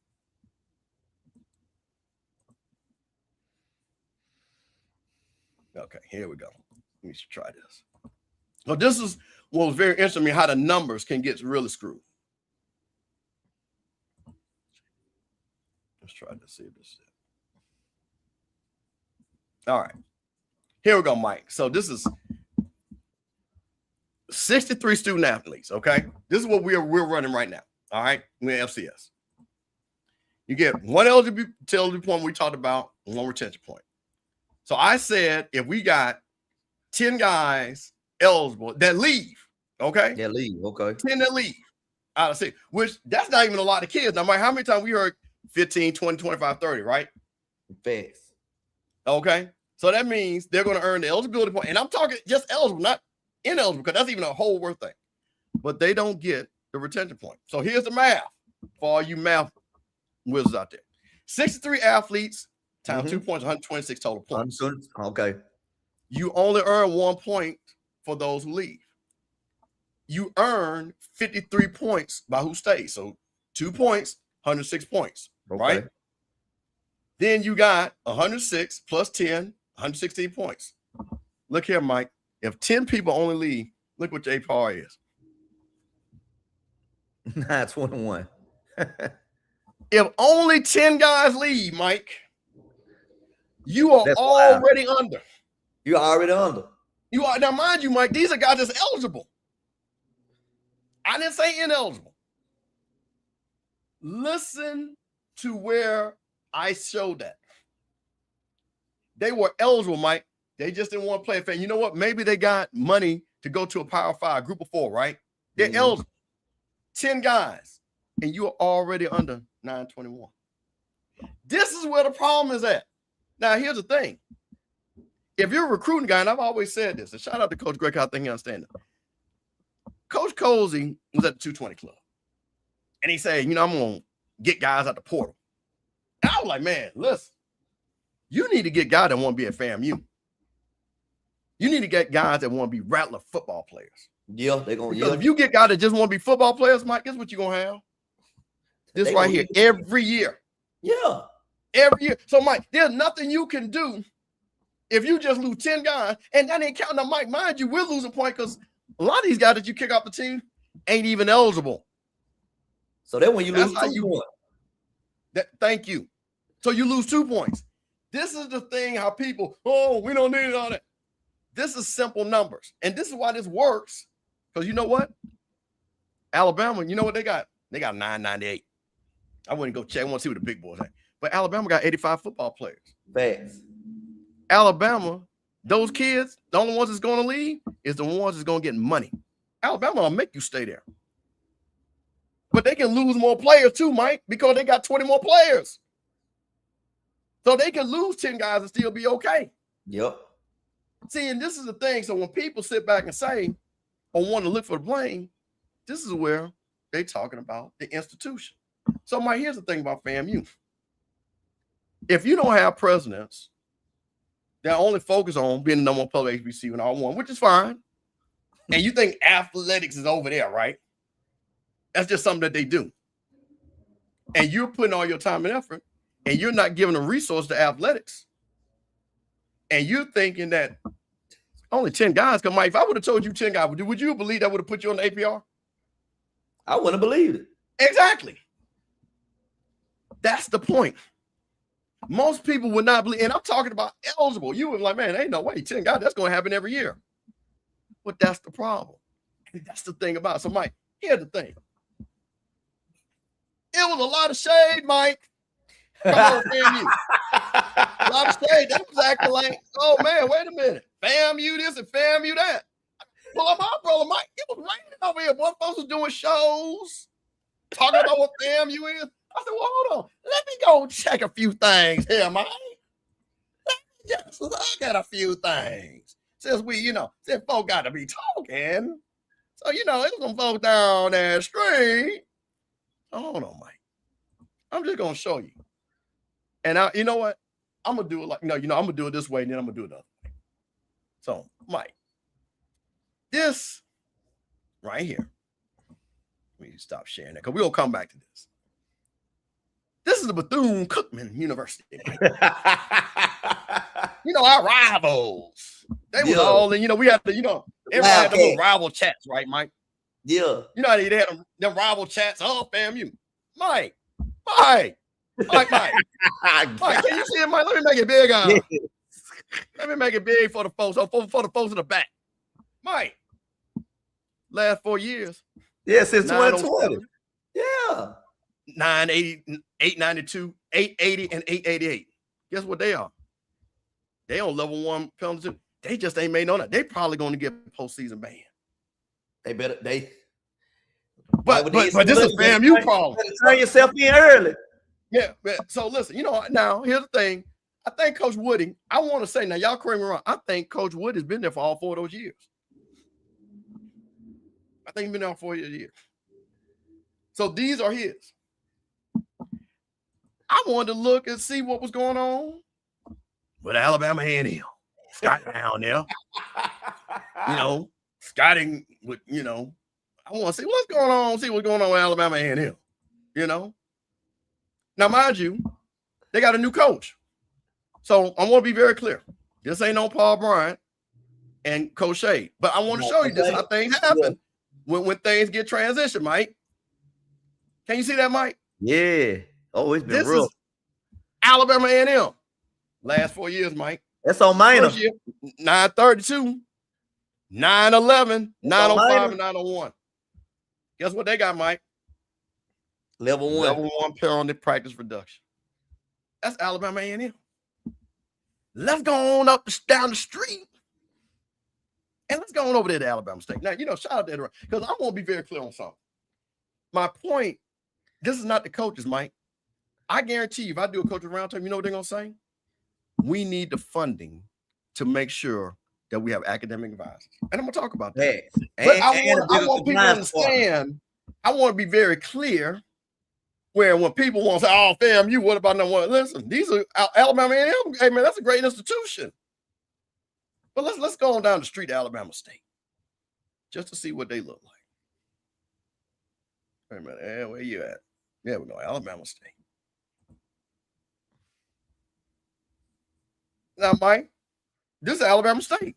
Now, here's the thing. And shout out to Coach E-Rob. E-Rob was academic All-American. We have Coach E-Rob. He talks about academics and these young men getting educated. You see what E-Rob did? He got it. Now, he got it. Now, now, what was the coach before? Y'all shot the coach before. Now, I remember Alabama State had a roller. But, E-Rob comes in, probably a lot of kids transfer, right? Mike, what I say? You'll need 10 guys, right? Yep. Now, all those guys, E-Rob had to clean house. So 904, 913. And it rolls every year. But guess what? 920. Because now E-Rob is starting to keep. Because you know what E-Rob also does? He recruits high school kids that's going to stay there. That's going to stay eligible. He do. And then guess what? E-Rob is at 941. Shout out to E-Rob. Yeah, he does. Shout out to E-Rob. Be there for the long. You see what I'm saying? So that's my thing. So what you want to see is progression. But I wanted to let people know this ain't just a FAMU thing. Now, here's the thing. I don't have to show, unfortunately, I don't have to show valid, Mike, because y'all already, y'all there. I'm not gonna do you like that. No, please don't do that. But you know what though? But let's talk about some positives, Mike. Because this is Sippin on Sundays. And we talk about Mississippi stuff. Let's see what them Jack State Tigers do, Mike. Let's see what them Tigers do. Now, Mike, they had a lot of things going on with Deion Lau. Hey.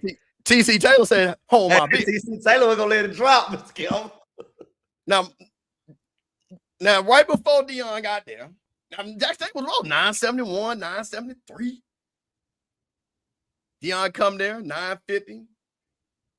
2021, 943. TC, because this is going to remember, this is a trailing thing because they don't have this last year or 24, 25. Okay, guys. 936, 937. That's Jackson State.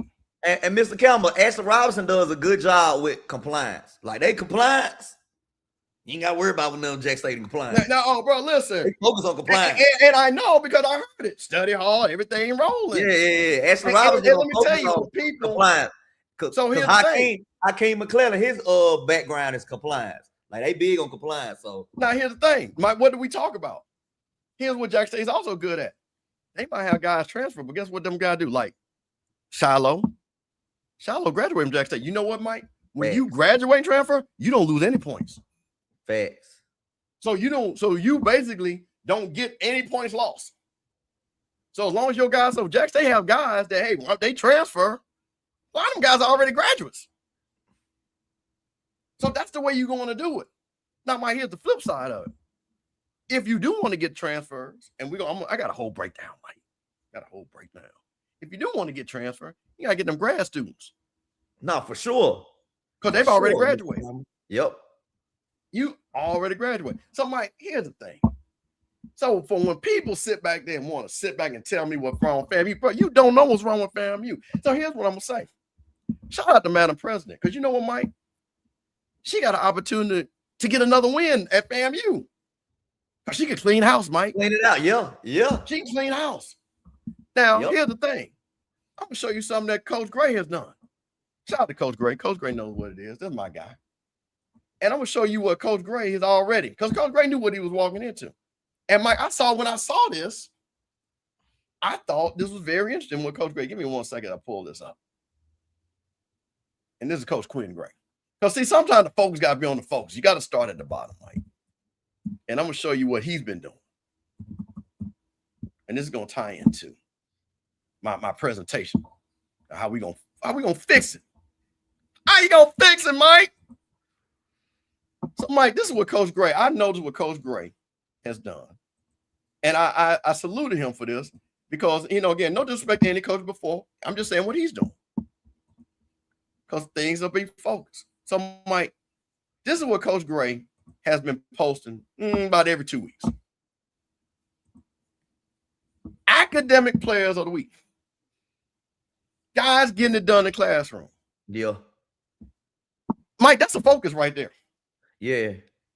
Also, Coach Gray has already said, I don't want guys that don't want to be FAMU rattlers. That don't understand the tradition and the pride of being a rattler. Shout out to my nephew on my park. That's the first thing I told him. I said, man, don't come down here talking about you do play football. You come down here be at Florida A&M University.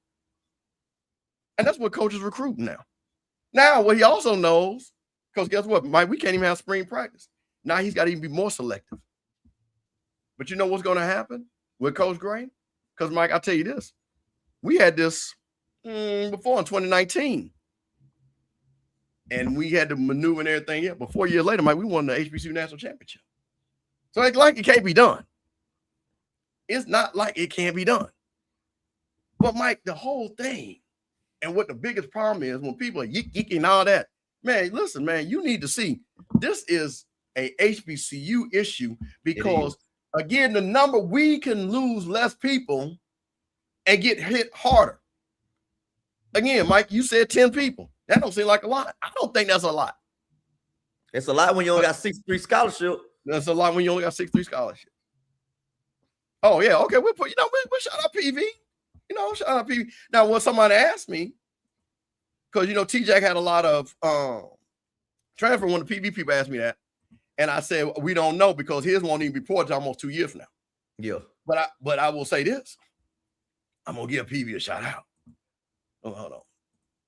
Go PV. You see, man, we big up folks around here, man, on Sippin on Sundays. And this is PV and what they've done the last 4 years. SWAC champions. Shout out to SWAC champions. And this is a prayer review. Let me make it big for the folks in the back so they can really see it. So PV. Shout out to Bubba McDowell. Bubba had them boys going to school, Mike. Yeah, he did. He turned it around. He got it back. 951, 958, 9:30. They was at a 9:10, 2019. That must have been. So that was before COVID. Hey, shout out to the PV. Who was y'all coach then? So clearly that's when they hired they would have had to hire well, no, he came after COVID. My boy that went down from Grambling. But they had a level 1 penalty just 2018, 2019. But they turned it around. And now they rolling. I know T Jack knows about that. So that's the thing. I have confidence. Now T Jack brought in a lot of people down, Mike. What I'm scared about and what I hope is that, remember when we talked about that 10? Is that he doesn't get bit because he had to build a culture to be a champion. And just because of the numbers, you see what I'm saying? Yeah. Just because of the numbers, because be clear, we're not saying those kids are not graduating. You lose a point by them just leaving. But if you build a team, Mike, you got to get rid of some of these guys. You sure do. You got to start with scratch. What can you do? And this is to me, once again, what's not fair about this whole thing. I'm a coach. I come in, and what if we do have guys for whatever reason on the previous regime didn't take academics seriously? I'm a guy that does. Quinn Gray, T.C. Taylor, Eddie Robinson, Tremaine Jackson. I take it serious. I gotta be penalized because the guy before me didn't take care of it. Facts. I understand there are issues that you have to deal with. But Mike, this ain't right. This ain't right. This is my thing. Yeah. And yeah, it is the average over 4 years. And these are the last 4 years. This is what they're counting. This is the last 4 years for everybody. So it's a rolling average. But the problem is you can get an APR hell because the problem now, Mike, when you sitting out here at the 910s, the 920s, whatever, bro, you're gonna have like 990s 3 years in a row. In a row, just to pull it back up. Yeah. Just to pull it back up. And that means you got to keep kids. So that's why you got to be very selective, like I say. So I will give T.C. Taylor a lot of credit. When he goes get guys from Jack State, clearly they want to be Jack State. Yeah, them guys want to be Tigers. They want to be Tigers. They know what it means. Shout out to Eddie Robinson. He's getting guys that want to be Hornets. Because Eddie Robinson was an academic All-American. Yep. Don't get it twisted. Academics first for that cat, man. So, Mike, people say, man, what can we do? But, Mike, you know what? I got a plan, Mike. What you got?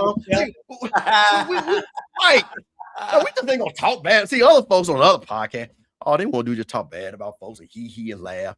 Crook get to go around there, everybody chat, talking about APR hell, all that. Shout out to Crook. Crook, I'm gonna give you love over here because you my guy. But Mike, I got a little something for the folks, Mike. Let me pull up. But I came prepared. Where we at? Where we at? Give me 1 second there, Mike, while we're pulling this up, because I came prepared.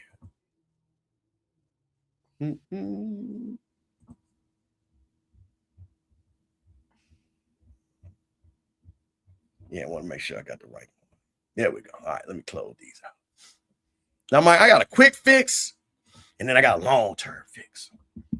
We're going to show the folks. We're going to help them out.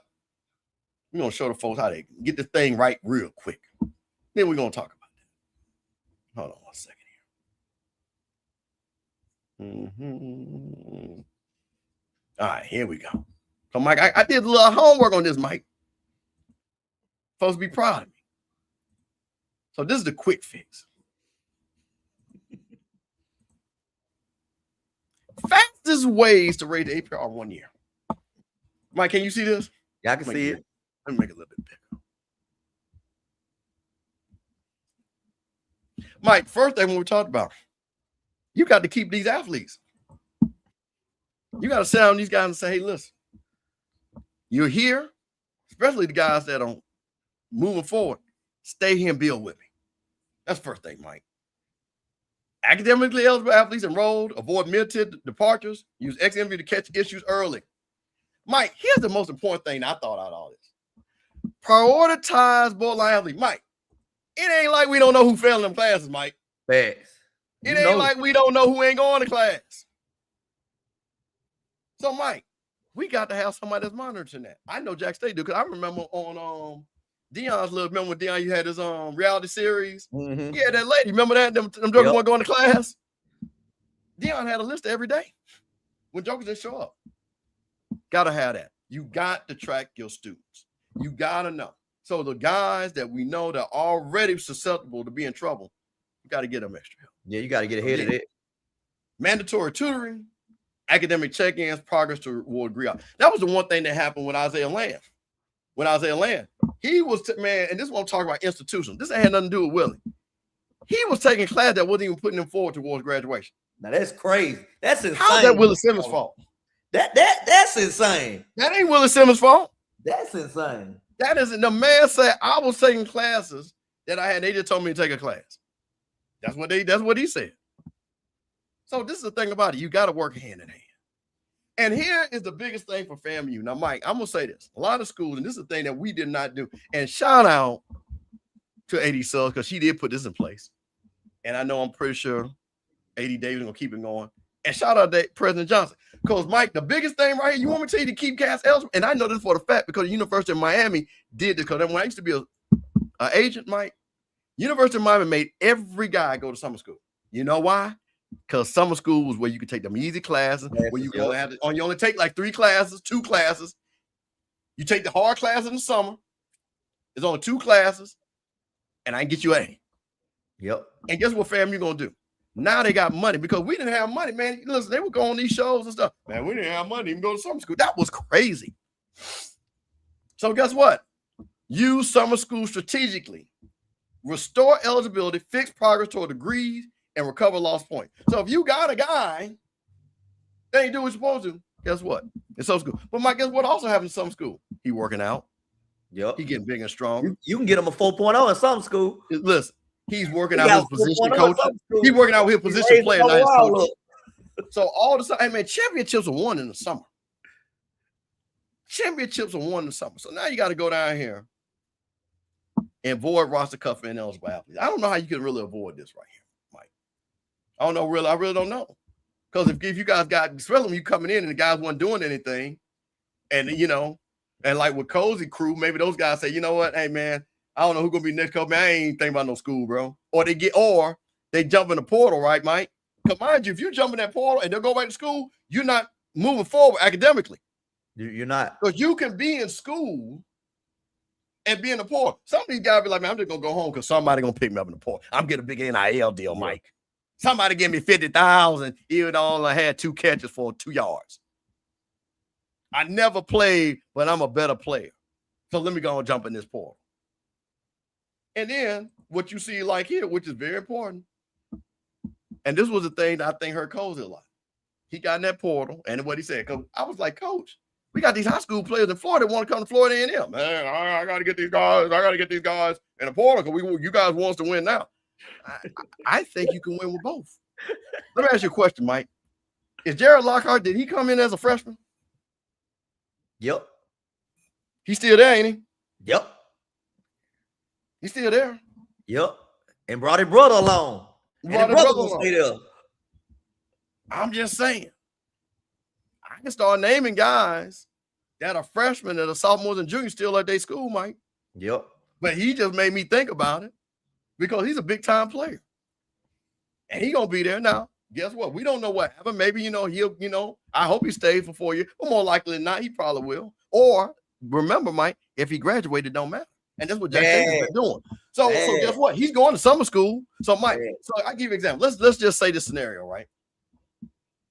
He go 3 years. He SWAC player of the year, right? But guess what? He would have went to summer school. I'm pretty sure he going to summer school a year. He would have graduated that 3rd year. So, exactly. So when he go in the portal and go play for Mississippi State, it don't hurt. Ain't no problem. Yeah. Ain't no problem, Mike. So that's the thing about it. When you get these kids that want to be there at your school, freshman, sophomore, junior, most of them guys are going to be right there close to graduation. Most of those guys, and anybody, I'm going to say this. I understand a lot of guys transfer, but again, this goes back to getting guys that want to be Rattlers, Tigers, Panthers, Jaguars, or could somebody just say, man, I just got a scholarship to Southern, I'm just going to go there. You shouldn't want them guys. Because those guys are going to leave, trust me, Mike. Because there's no tie to the school. There's no tie. And won't be there. And, So and, this and Mr. Campbell, if you're gonna do that, get guys that graduated. listen, That already graduated. And see, and that's what I'm saying is fool's gold. You be seeing the guy, oh, he played at Florida State, he played at Georgia, he played, but that boy can't play, and he ain't about to graduate. Come on, man. What are we doing? What are we doing here? So this is the thing. So, Mike, how can we fix this, Mike? So you know what? Mike, I'm a man of the people. I'm a rattler at heart. Shout out to Florida A&M University. I mean, when I didn't have $1, they gave me $1. So Mike, I got a little something, little flow chart here to show these folks how to get this done. And we gonna get this thing rolling. Like, I got times and dates. Give me 1 second, Mike. I'll pull this up. I think this should be it. There we go. All right, Mike. So this is Coach Campbell's flow chart, but I'm just gonna say this. Let me say this. I want to be very clear. Angela Suggs, President Johnson, A.D. Davis, Mike Smith. I'm pretty sure I don't need to send this to them. I know they're working on that. But if you need it, your boy got it for you, Mike. I done did the hard work, Mike. I done did the hard work for you, Coach Gray. I got y'all covered because I know y'all over there working hard. So, Mike, here we go. Your boy got it. See, Mike, you see right there? Oh, wait a minute. Hold on. We'll open that back up. There we go. APR improvement process flow chart. You see that, Mike? Mr. Campbell, you doing somebody else's job. Come on, man. Look, Mike. This is how rather strike. Mike. Scotty think he got grabbed, but I got it all, Mike. Sipping on Sunday, Mike. Mike, we from Mississippi, Mike. Mike, we don't beg. We don't beg nobody to do no work. We do it ourselves. Mike, you see that? Got that orange and green right there? Yeah. Prepare for the FAMU leadership and athletics staff. Confidential, Mike. But I'm gonna share this with y'all. This is confidential. So, Mike, hey, Mike. So, what triggered this, Mike? APR fall below 930. NCAA issues level 2 penalties for 2026 postseason competition, man. We can't go to Celebration Bowl, can't go to the playoff. Y'all wasn't doing that no way, Mr. Well, see, Mike, I'm just gonna tell you dirty little say. I'm just gonna say it like this. Coach first year is his building year anyway. You see what I'm saying? Facts. So I'm not worried about now, again. But we're gonna talk about that though. But coach's first year. But Mike, so we got to talk about what you always got to, as the doctor say, you got to identify the root cause what the problem is, Mike. So, Mike, I had to assess the situation. What caused this? Review 4-year rolling average, isolate each academic year's contribution, identify specific eligibility points, academically ineligible, and retention point loss. So we had kids both that were academically eligible, and then also kids leaving. That's the double whammy. That's the double whammy. That's why we got them 899s and 901s and stuff like that. So, Mike, then what we got to do, we got to figure out who lost the points, when, and why. And then we got to know what is this a pattern? Well, see, Mike, we know what the pattern is because I just told you. I just showed you over 20 years, right?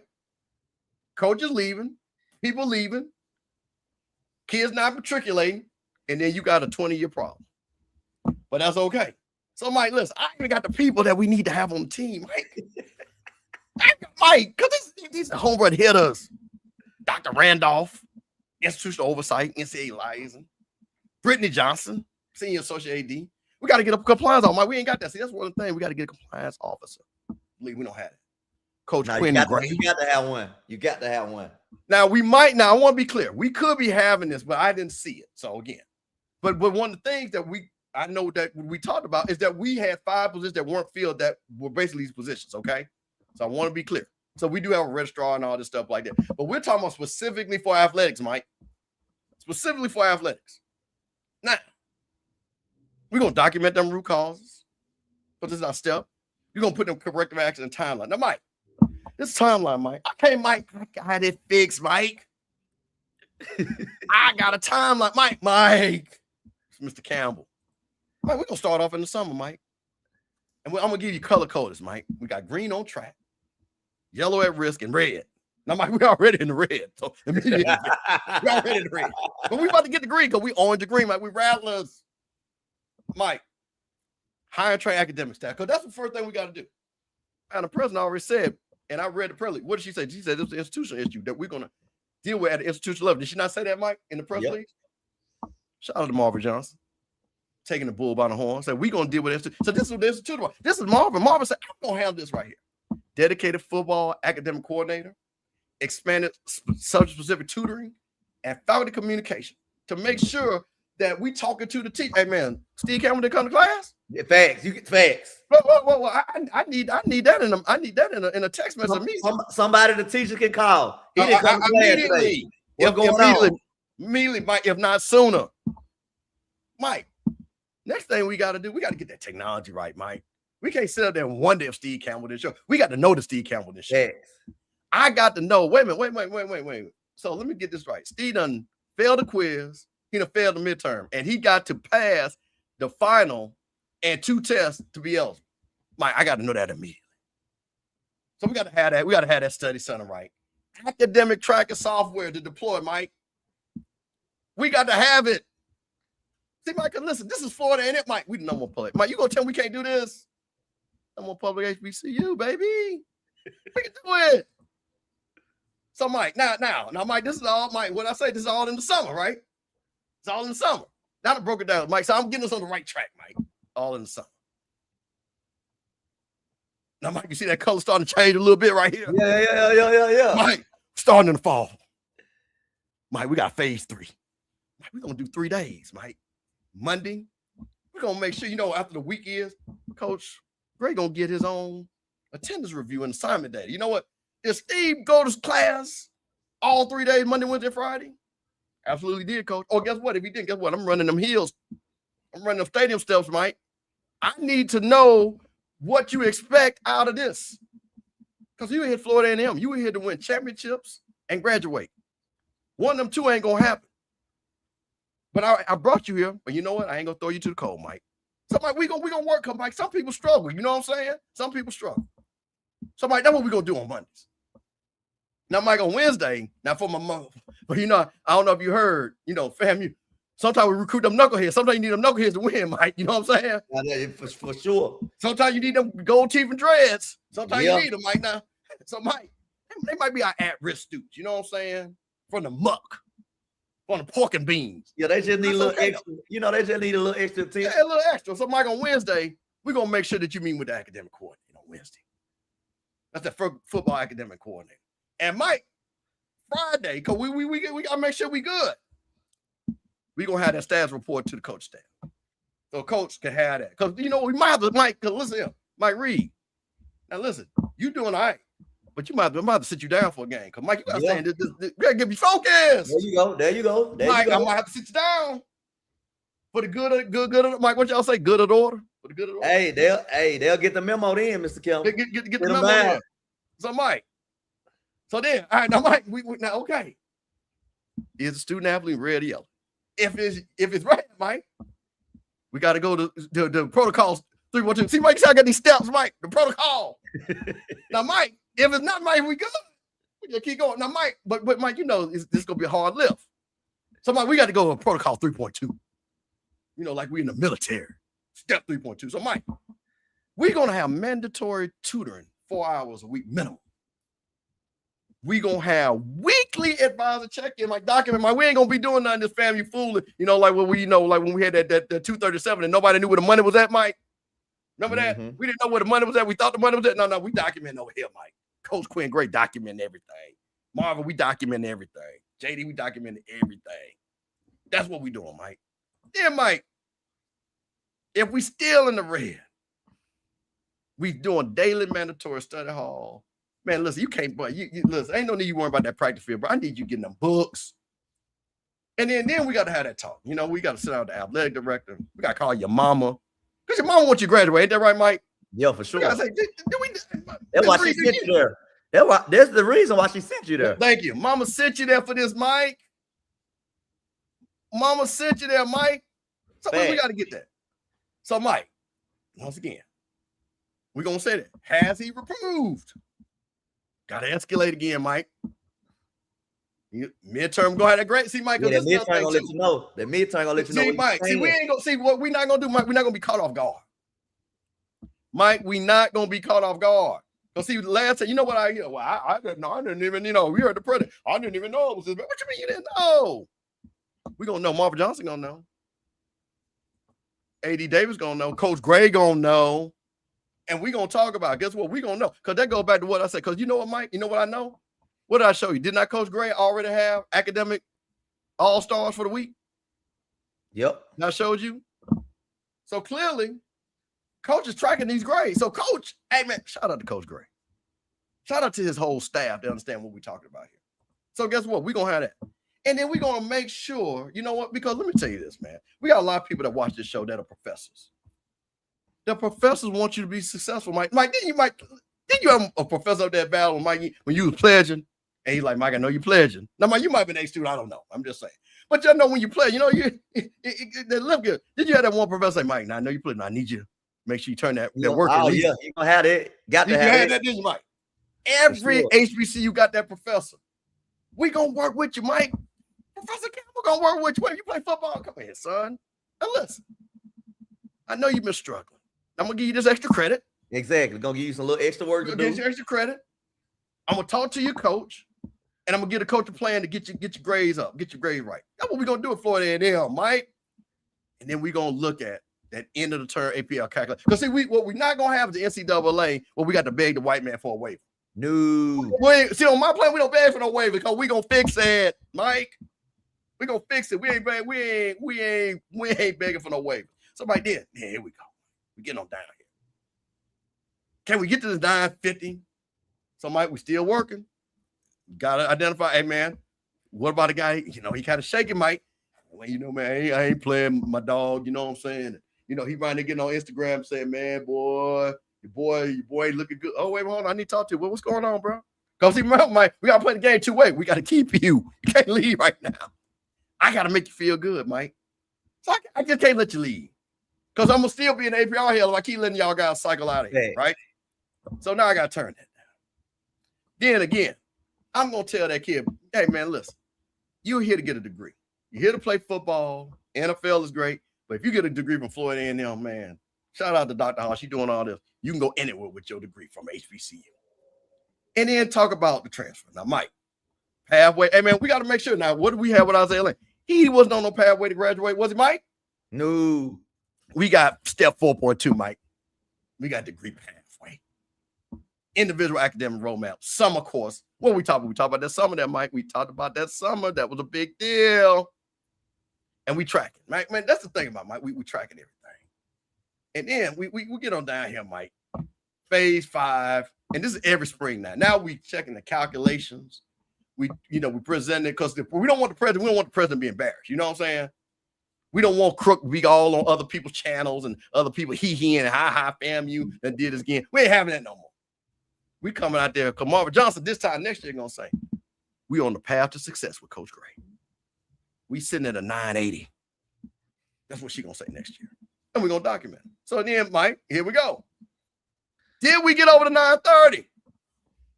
Postseason eligibility restored, Mike. If not, we just got to go back to the plan, Mike. I got the plan. Got the target. So because our target might always should be 950.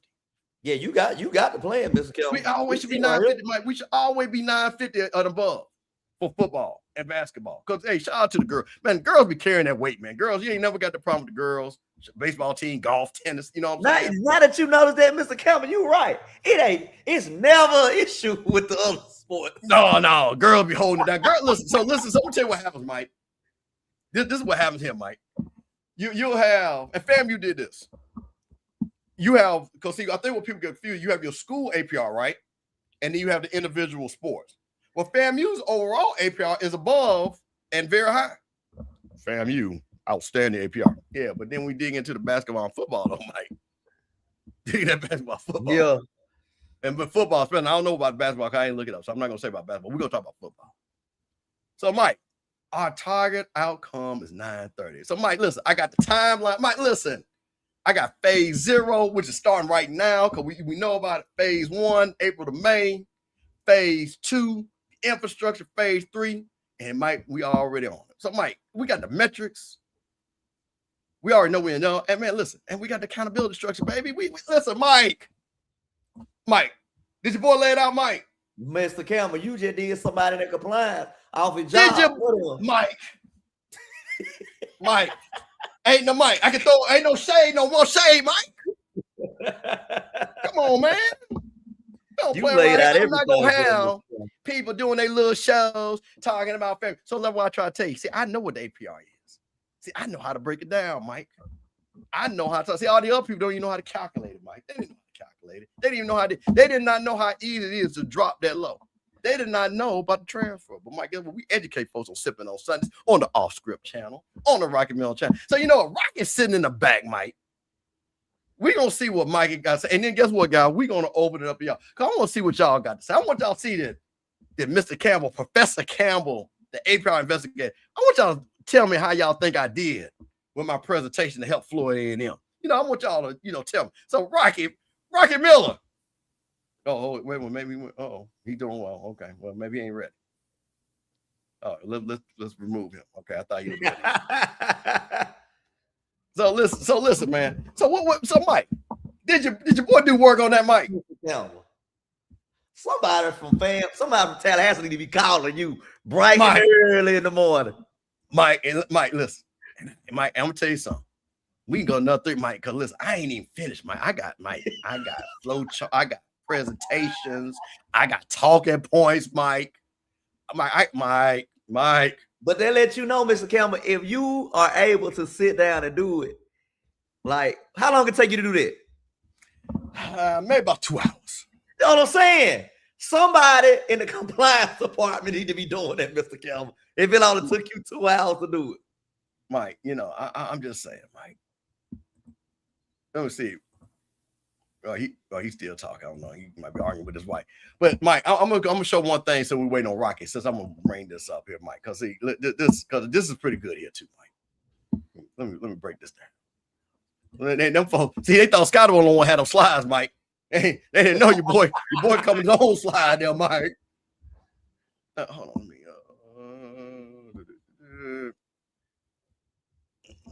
wait a minute. All right, Mike, can you see that? Yeah.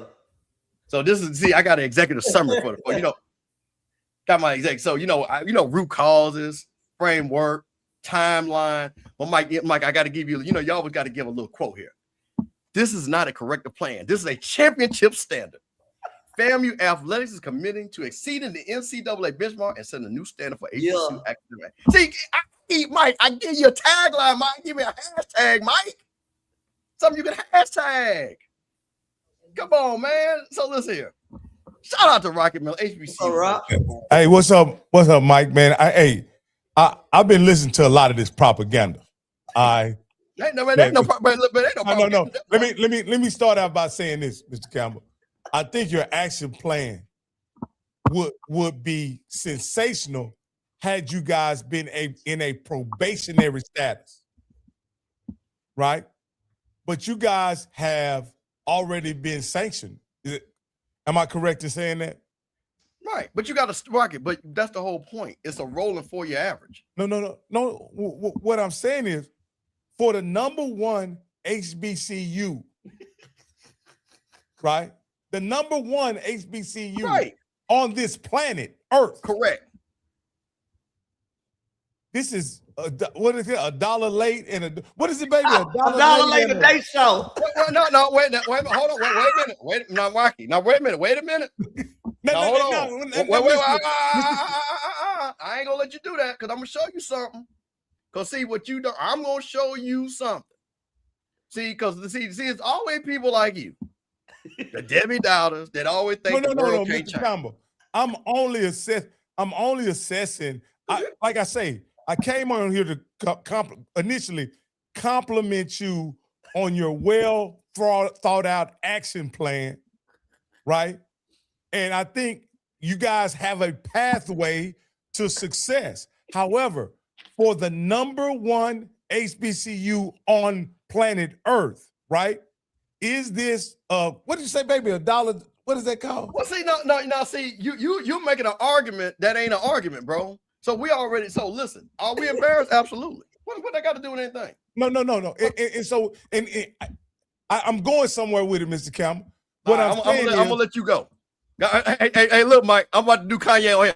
I'm gonna let you go first. But I'm gonna have to take that mic from you in a second. I'm gonna let you go. I'm about to go Kanye on him, Mike. you know, you've given me a tremendous education. The 3-4 years we've been knowing each other, and then the 2 years we've been working together on the podcast, you've given me a world class. And I consider you a friend, Rocky. No matter how much you about to disrespect FAMU right now, you still. No, hey, this is not. Hey, come on now. I want to be always welcome in Tallahassee, so I'm not gonna do it. There's not gonna be any slander here. There may be some pointing out some points that I believe Mike probably was, being your homeboy, probably overlooked in this situation. I'll say this, Mike. Let me ask you this: in your opinion, would you be happy with one championship by Jackson State and then going on APR probation 4 years later or 2 years later? Ooh, that's tough, Rocky.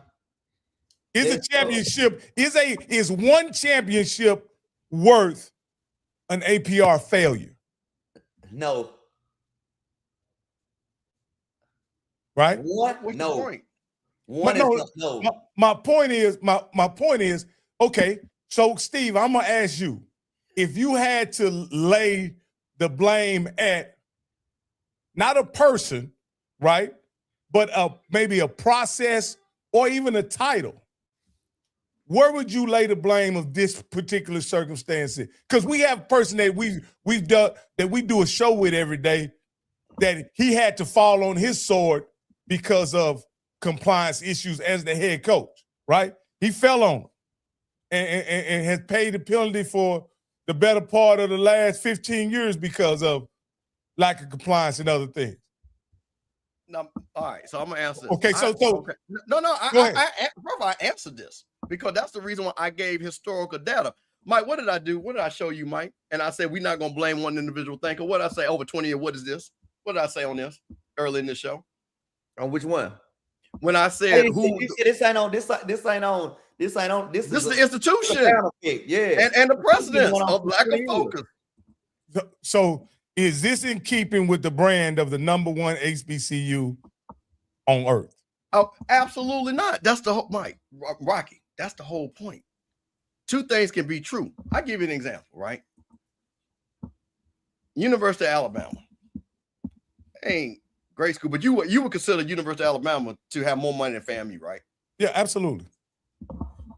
You know what University of Alabama's ranking is in that USL News and World Reports? I would imagine it's not even a top 100 university. It's 169. Yeah, I mean, that's, you know what FAMU is? So I could say the same thing. So why Alabama ain't got they itch together to be a top 100? You see how that works? Well, okay. Wait. You can have one thing right one way, but you can have one thing wrong the other way. So my thing is, so wait a minute. So what I'm saying to you is, if you got, and which is why we brought it out, and I'm gonna say shout out to Marva Johnson. That's why she said we're gonna deal with this from the institution at the top. At the top, because Dr. Robinson, listen, Dr. Robinson was a researcher, and I'm talking about big time researcher. His only focus was R1, period. And FAMU is going to be right there. The next group of ones going to be R1 as he was rolling.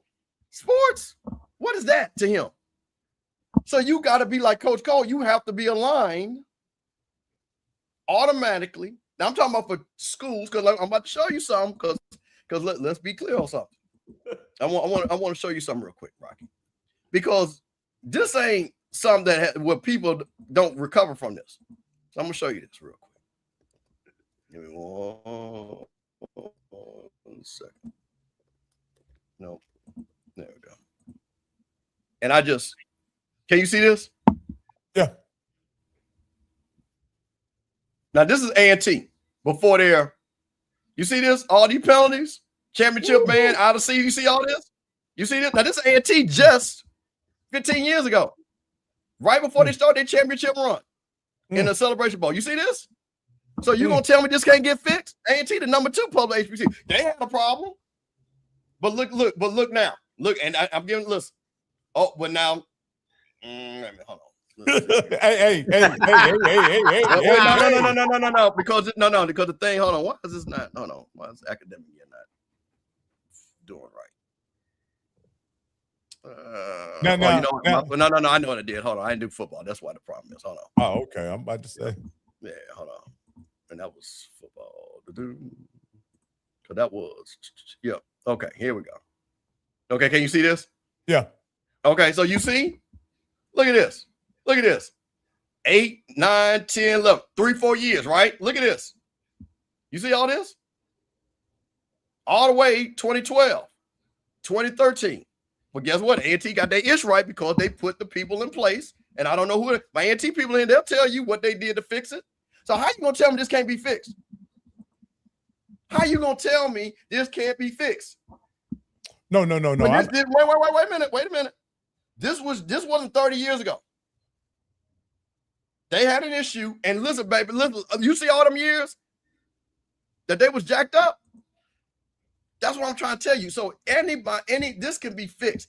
And the reason why you can fix it, Rocky, is because you got to be able to put a focus on. You know what? I'll tell you what, I'll show you this. And shout out, and I saw Paris in the chat, my Jack State people. They know. Show y'all something. Hold on one second. You see this, Rocky?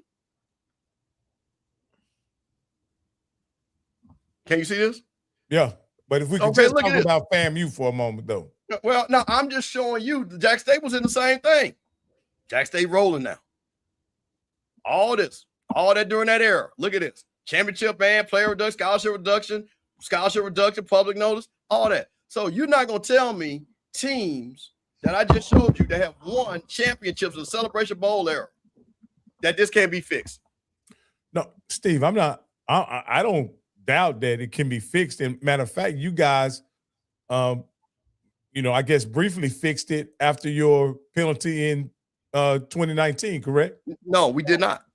That's the problem. We didn't. So y'all didn't fix it after 2019.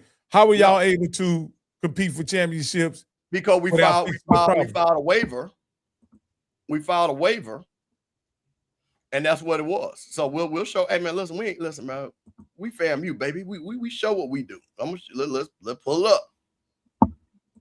Because you might have not came in there because that's why I was making this point that people around here trying to find somebody to blame in these last 4 or 5 years. Like, bro, you ain't about to do all that. Let me see. I think this is it. This is the one. This is the FAMU one. This is FAMU, right? Let me see. This is the FAMU. Yep. Okay. So look. So, okay. Wait a minute. I probably didn't do sports again. Hold on one second. Probably did all. Yep. Give me 1 second. And see, Rocky, what I did, which was important, I broke down. I showed each coach passing on the next coach the APR issue. I went all the way back 20 years. So when Willie got it, guess what? So Willie got here, I think 2017, 2018, I think, yeah, because 2 years. I think it was 2 years. We went 6 and 5, then we went to 9. This is COVID, and then Willie's 2 years right here, and then this is the first year with Cozy. So again, we've had these issues, but again, these issues before Willie got here, this is Alex Wood era. So Willie was already in the hole, and guess what happens, Rocky? When Willie, you don't think Willie, I don't know if you heard it, me and Mike talked about this. We got 63 scholarships. You don't think Willie got rid of 10 guys? So just by getting rid of 10 guys that are eligible, you already under. That's why it takes a 2-tier thing, and that's why it takes what President Johnson is going to do, what Coach Gray is going to do, what AD Dave is going to do, what Angela Suggs is going to do. And I'm going to tell you this for the players that have practice. Them players don't want to sit up there and be, have a good team and not be able to play in the Celebration Bowl. We saw that happen because FAMU people know this, and the people joke about this. We beat A&T's ass that last year, but we did our bowl ban. But we won the MEAC, but we was ineligible. A&T won it. We would have won the Celebration Bowl that year. So that's the thing. Shout out to Israel. Shout out, man. Hey, there's no one frat brother right there. Shout out to Israel, man. Jackson sipping on Sundays, man. Just a quick reset, man. It's Mr. Campbell. It's your boy, Mike Reed. Got Rocky in the house. It is Sippin on Sunday, and we are talking about the big story, FAMU APR. But Mr. Campbell brings results, and Rocky trying to put a hole in it, but he can't. No. But he can't. Mr. Campbell, I'm not trying to put a hole. What I'm trying to understand is how the illustrious FAMU ends up in this situation, considering that all the excellence that orbits the FAMU ecosystem and how they set back. And as you said, this was an institutional issue. How locked in the alumni is with everything that's going on campus. I don't see how this is the one thing that slipped through the cracks. Like I don't. No, but it's not no, Rocky. It's not. If I tell you your house, there's a difference between having a hole in your wall and your foundation, an institutional issue with your foundation, right? A foundational issue. Hey, Rocky, man, your foundation is not solid at all. But that hole in the wall I can fix. If the foundation is not solid, and that's what we see, this is the thing about it, man. Sometimes you got to acknowledge what it is. And that's the only way you're going to fix it. That's the only way. So ain't nobody run. Because again, we ain't don't see Rocky, you gotta understand something. And I like people was laughing at he. We ain't the only one about to get postseason banned. We just announced ours. Alabama A&M, Bethune, Valley. I mean, Eddie Robb pulled his up, but they was trending the wrong direction. You saying Bethune maybe end up in the same situation? Oh, 100%. They're lower than us. They're lower than us. They in the 8, bro. Bethune is, listen, you see us? We went 901. Hold on. Let me show you. Hey, Mike, is this playing the dozens what Mr. Campbell doing right now? No, this is just no, what this is that let me pull this back out again. It was a whole lot of shade that was being thrown at my university. And by people that don't know what they're talking about. So I had to pull out the umbrella to let people know that it's raining on your side of the house too. Just wanted to let y'all know that. Don't be around here thinking it's only FAMU. And we gave credit to the Jackson States, the Grambling, the Southerns. We're gonna give them folks credit because they doing, but some of y'all folks just need to sit in the corner and be quiet. So let me ask you this, Mr. Campbell. If a team loses to y'all in the conference, does that loss count? Yes. Okay. It does count. Yep, it counts. Rocky, they weren't going no postseason game anyway. So really, no. Well, see, what's interesting is when you have a team that's competing that ultimately, can't go. Does it make the game irrelevant? No, absolutely not. Because you can play spoiler. Because listen, because here's what I can tell you right now. And I'll say this, and I don't, because first of all, the team we had is what we got going into the fall anyway. You see what I'm saying? The issue is going to be next year, right? What we got. I'm telling you right now, with Coach Quinn Gray, the 3 games that we lost, we not lose just because he knows how to coach. I can put money on that. That I can tell you. Now, will we beat Jackson State? Jackson State's going to be favored, playing on homecoming. Will we beat Alabama State? They'll probably be favored. They got Andrew Bach coming. But everybody else, we got a better team. We got probably the second best quarterback in the SWAC now. Mr. Campbell, y'all gonna beat Valley? Bro, listen, putting 70 on y'all. Listen. Rocky, they gonna beat Valley. Valley owns them right now. Let me explain something to you. I want y'all to know who Quinn Gray is. FAMU Hall of Famer, MEAC Hall of Famer. If you think Quinn Gray is going to let Mississippi Valley beat him, Quinn Gray will put on a dog on him before he let that happen. Mike, a quick note. Since I've been paying attention to the SWAC, since I've been covering the SWAC, Mike, only 2 teams have lost twice to Mississippi Valley since I've been watching the SWAC. And one of them is FAMU. And the other is Prairie View. To be honest with you. I want a big clip. Blue, clip it. Well, listen, in the group chat, listen, I don't know which chat you in. If you in them chat with them, hey, listen, because I know there's a certain little group of Jack State folks, they got the one that don't like me, they got their little group chat. See, I got a person over there that my people be telling me what they be saying about me. They can have it in their little group chat. Because they be telling me, hey, Mr. Campbell, I just let you know what they be saying about, but you my boy, so I gotta let you know. I appreciate you. You know who you are. So I'm just letting you know, it don't matter. Put it in the group chat. We stand on business. Listen, look, I'm gonna tell you this, man. 3 games was lost, not because of talent, because of coaching. 2 of the games we're playing again. Hey, Cozy got him a new job. He's no longer at FAMU. I'm not worried about him.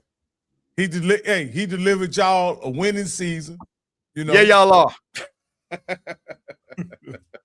I'm just trying to tell you, not you, because you good people, but yeah, it is. Trust me, what I know.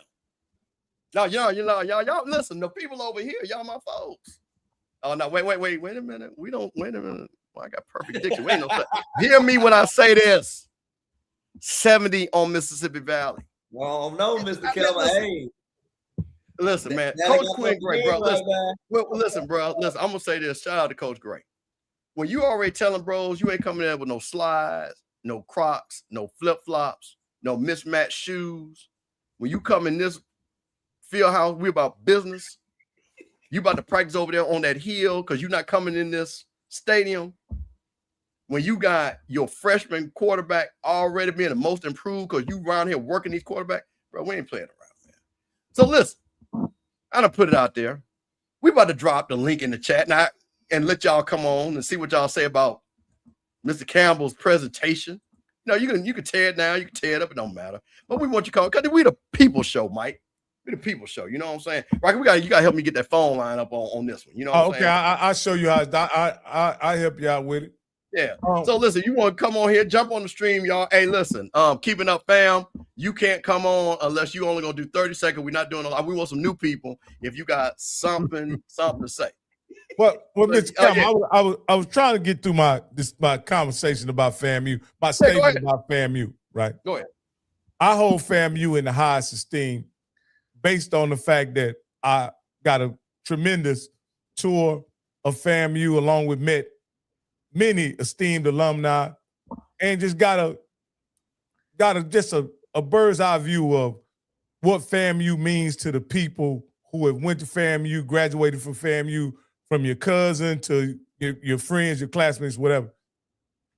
This particular situation is particularly unbecoming from someone from my point of view, is because it's not in keeping with the excellence that I believe the alumni and the institution represents. And this is, and you got to understand, I don't know his history behind it, right? But it seems to me that as involved as the alumni is, as esteemed and connected as the alumni is, something went awry, right? Well, Rocky, I answered it. No. Listen what I'm saying. Something went awry as it relates to the engagement of the alumni in demanding that this issue be addressed by the institution. Okay, well, okay, that's okay. I can answer that. And this is what'll happen. And you know, this is the Dion effect, right? So, Mikey, you can understand, Mike, because you went to school, and Mike can understand this. We had a time in HBCU football, it was all about the band, wasn't it, Mike? When nobody talking about no football? When nobody doing no shows talking about that? When Dion came in, guess what? People started talking about HBCU football again and started taking it serious. So guess what, Rocky? I can tell you right now, when we were playing Atlanta, nobody even knew what family football record was. You hear what I just said? They didn't even know what the record was. Hey, we got a win record. We wouldn't. When man, who we going up against? And they would go in the suites, drink, go sit down at the seat, watch the man, then go back in the suite, and had no clue if we won that Atlanta Classic or not. Wow. Dion came, people started focusing on football again. And I'm talking about everybody. Everybody. The same thing, Jack State. They were talking about all of a sudden Jack State a band school. What? Jack State a band school? They was losing. They were still going up the games. But guess what now? Them old Tigers that care about football, they talking football. They ain't talking about no band. And everybody love the boom. But I'm talking about, see, I grew up with people. See, let me tell you something, Rocky. When I grew up in Jackson, we was looking at players that were going to NFL. And we was like, boom, good. And what Jack State going to do against Grambling to finish this game and win this game and win the SWAC? And you knew Jack State record. You knew Grambling, trust me. Or you knew the winning streak against somebody. Southern knew their winning streak. Southern knows. Some people right now will tell you, we broke the streak against Jackson. because they were talking about the football game. Now, Southern Jackson a little bit different because they do have a bad history. But as far as football, we talking football now. So that's the reason why you have a lot of times. Well, a lot of these schools were not focused on athletics because, man, that's when we was really down. The SEC totally took over, you know what I'm saying, and everything. Give Deion credit. Revived it. Now everybody, we doing shows about sports. There you go, Mike. We're doing a show. It was about sports. Hey, you know what? I appreciate that explanation because that kind of put us into context as to why people could be disaffected to the point to where they would let something like this happen at a institution like FAMU.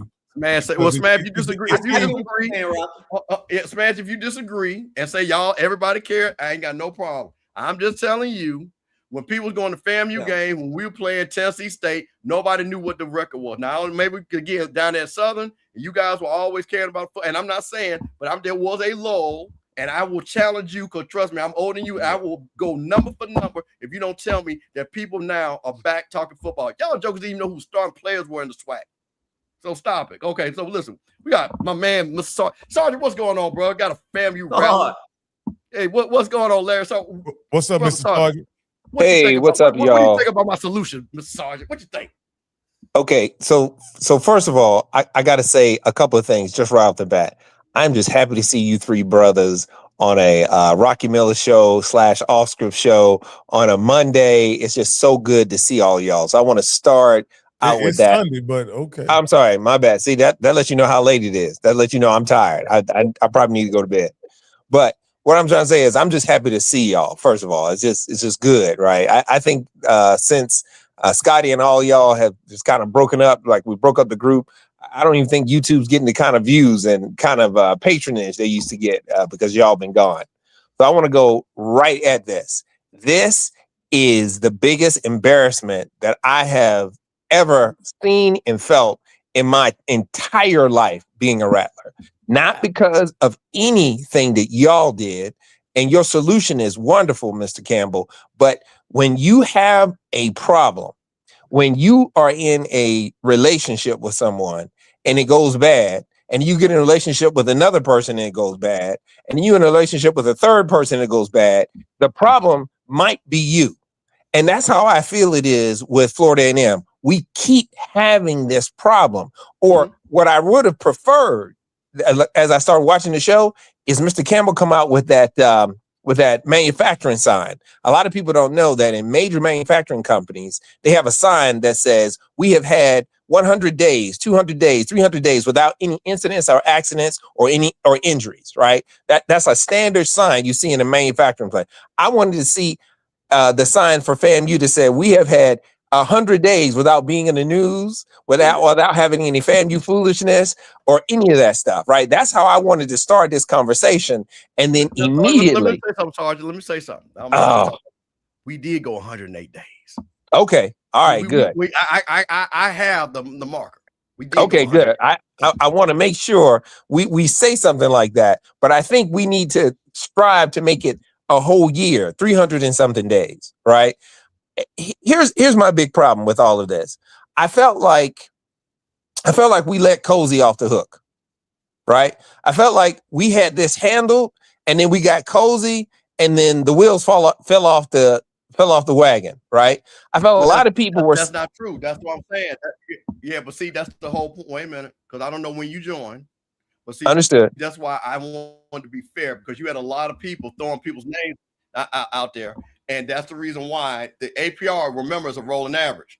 On this average, only 1 year Cozy is on this average. Okay. But he coached 2 years. Because Cozy's other year has not even come out yet. Okay. Yeah, but the 2024, 2025 hasn't come out yet. Okay. This is a rolling average. The first year of Cozy, 3 years of Willie. Got it. Okay. So that's not going to be a problem. But but this is what I'm saying. That's why you must not be here early. Yeah. What people were doing, and I'm saying respect for what you're doing, you're taking a step. I went all the way back, and Mike will tell you, back to 5 coaches that each coach handed the other coach below standard APR. Got it. You see what I'm saying? Yeah. So if each coach, so if you start me in the hole, bro, I'll give you an example, right? Me and you working, right? And I be like, hey man, we working on an assembly line, and I ain't did nothing the whole week. and you start on Monday, and I didn't do the 100 widgets I was supposed to do, and you supposed to do 100. Guess what? You got to work double just to get even. Yeah, just to make up for the ones you didn't make. Even starting your thing, you got to catch up on what I'm doing. Yeah, no, I totally get it, and that's why I wanted to break down to show this is not this ain't a because people because see that's why I hate when people do and they know who they are. They want to use OBG to say, see how y'all treat it. This ain't got nothing to do with OBG. This ain't got nothing. Angela wasn't even here. Ain't got nothing even to the point with Willie. When people say, "Oh, this is all on Willie," well, no. Before Willie, the APR was already. He never got the 930. He never got. Listen, y'all just relax about the football. My point, the overall point was, people care about. We ain't about to get in this. Y'all in the chat. I understand what you're saying. People in the chat, they're misunderstanding what I'm saying because I don't want them to get stick on the point. But my point is, so even with Willie, when he got it, bro, it was like 890. You see what I'm saying? Yeah. So remember, for you to even those kids had to transfer out because of course he want to build his own team, right? And we showed that if you lose 10 guys, you already under. So if you getting rid of 20, 30 guys, bro, you done. Yeah. You already done. That's our last word, and then we bring little baby up. Listen, the only thing I was going to say is the current AD said that he was not going to be relying on personalities in the athletic department. He was going to put systems in place to make sure things like this doesn't happen. I want to see his system immediately. I mean, before I give another dime, listen, I would rather take my money and give it to the Eddie Jackson 220 quarterback club before I give it to FAMU athletics, because I'm trying to figure out why they aren't graduating our brothers and sisters. Well, particularly football, why they aren't graduating our young men. And I know they are. I see the picture every summer, or excuse me, not every summer, but we have graduation in August, December, and April, right? I see the graduation pictures and they put out the athletes. I see them walk across stage. I see that. But for our numbers to be so bad, we are the #1 public institution for HBCUs and are climbing the chart to be the #1 public institution, period, among all schools. We can't let this be a drag, an anchor, as we are trying to ascend up that ladder, man. And go ahead, Rock. I don't want to hold you up. Let me push back a little bit on you, because I think when you say something like that, you're being punitive, right? To the institution and the guys or whatever. Because it would be like me. I'm a proud grandfather, right? And so that would be like me seeing my grandkids need a new pair of shoes and me saying, I'm not gonna get my grandkids a new pair of shoes because their parents should have put new shoes on their feet.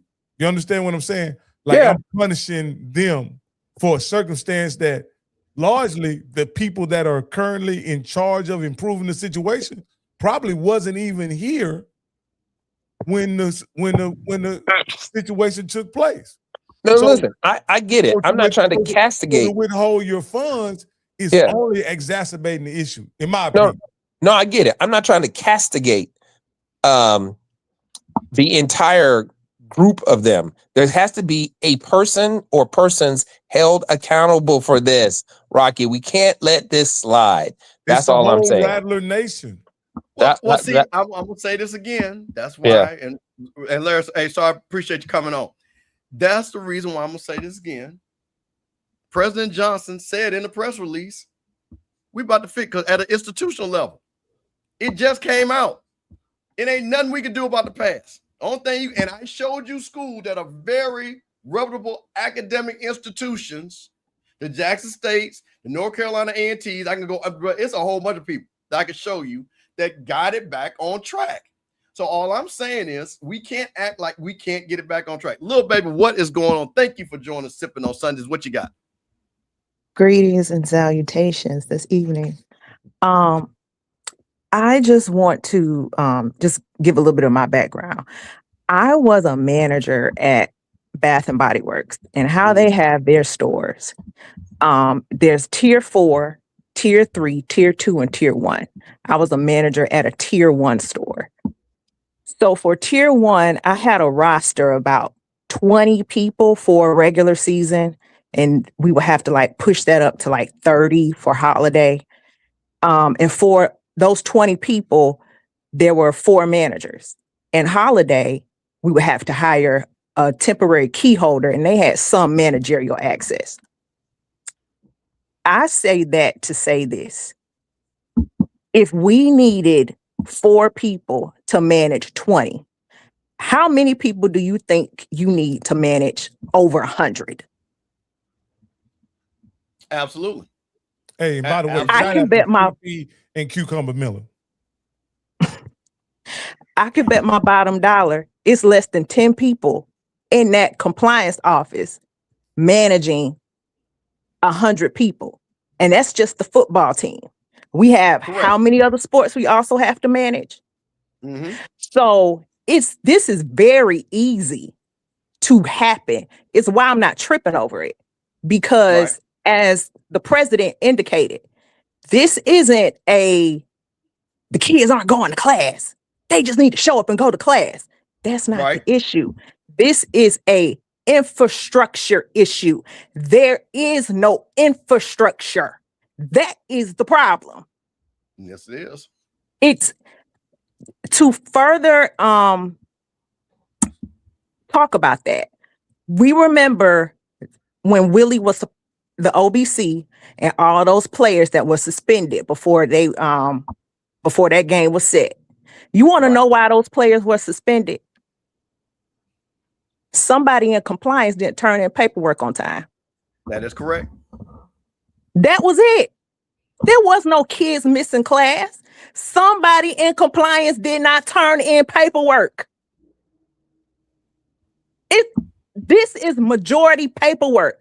And a lot of these kids, to back up Isaiah Land, are getting horrible academic advice. Again, taking classes they did not need to take.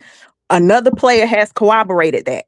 I can tell you as a student, my freshman year, I was poorly advised. I'm beginning to take my first classes at FAMU trying to get enrolled. I'm showing my advisor my 6 credit hours from college that I took in high school. I had dual enrolled. I took pre-cal and trig. I said, hey, I've already taken college math. She ignores that and still signs me up for a college math class. So if I'm getting that, I know they're getting that. So it's very easy to say the kids need to go to class. But when you put that list up of all those vacancies, one of them being one of the main jobs, the compliance officer, what do you really think is happening? It's not the kids, it's admin. It is an infrastructural issue. That's what it is. I'm not tripping over it because, again, if we're dealing with funding as for the reason why these positions aren't being fulfilled, I know other institutions are, because we're not the only state institution that's fighting for funding. Also, it's his inaugural year, Coach Gray. He's going to get acclimated to the SWAC, getting acclimated to this brand new staff team, the whole 9 yards. Do I believe we're going to have a winning season? Absolutely freaking lootly. But I did not think we were going to have any post-game play for me to be sitting over here crying about this. Well, here's the thing. Now, okay, so I'm going to say this to you. And Shy, you know I appreciate you because you always, when we come on, sipping on Sundays on a Sunday. Actually on a Sunday. Mike Reed, Rocky, little baby, one of my family folks. But here's the thing. For people that was in the know, this wasn't no secret because again, the numbers were the numbers. You see what I'm saying? So Steve, you couldn't wait. Hold on, let me finish this point. So you saw it coming because the numbers were never over 930. It was never 979. And to put us compared to like Alabama State, who said, okay, we struggled these last 3 years. We're gonna get over the hump and then we're gonna move forward in a positive manner, which I'm pretty sure they'll probably be at 960, 970 when the year comes out. So that's what happens. Like I say, the rules are the rules. Now, what happened was we filed a waiver. Yeah. And that's why we didn't get it last year. We filed another waiver this year. And the NCAA was like, well, y'all ain't even move. Y'all are not even moving in a positive direction. So we ain't white man ain't gonna give y'all nothing. You know that. Yeah, absolutely. So to your point about so again, with these things that were discussed, and this is why I put a plan together. It starts first and foremost of having the people to execute. Because like I said, President Johnson, it's not the kid. I agree with you. My point of when I'm talking about it, kids do have to go to class. Kids have to matriculate. We have to know, because again, the APR is two things: eligibility and process to graduation, right? So if you're not moving forward, I'm gonna know that, because the only way you're not moving forward before graduate, either you're not taking class or you're failing classes, right? That's the only way you're not progressing. So if I'm getting reports from me, Rocky, and Mike, because we ain't going to class or we're not doing whatever, then that's what we need to know. So that's why I'm saying I believe a plan will be put together. I already gave it to them right here for free. And I know they're going to even do better because they actually get paid for a living. So their plan going to be off the chain. And then that's what we're going to do. So, little baby, I appreciate you. Got a last comment before we let you go?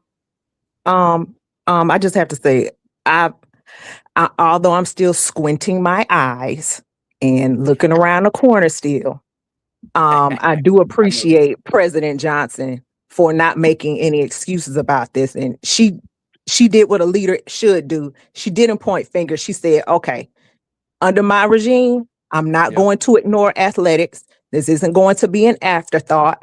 The front porch is a part of the house.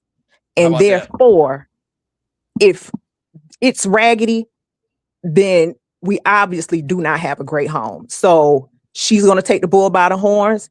She's fixing it. They're going to put the people in place. They may even, they've been finding money for all these other salaries. I don't see why they wouldn't find money to hire extra people in APR and compliance. I don't see why not. Well, here's the thing. They should.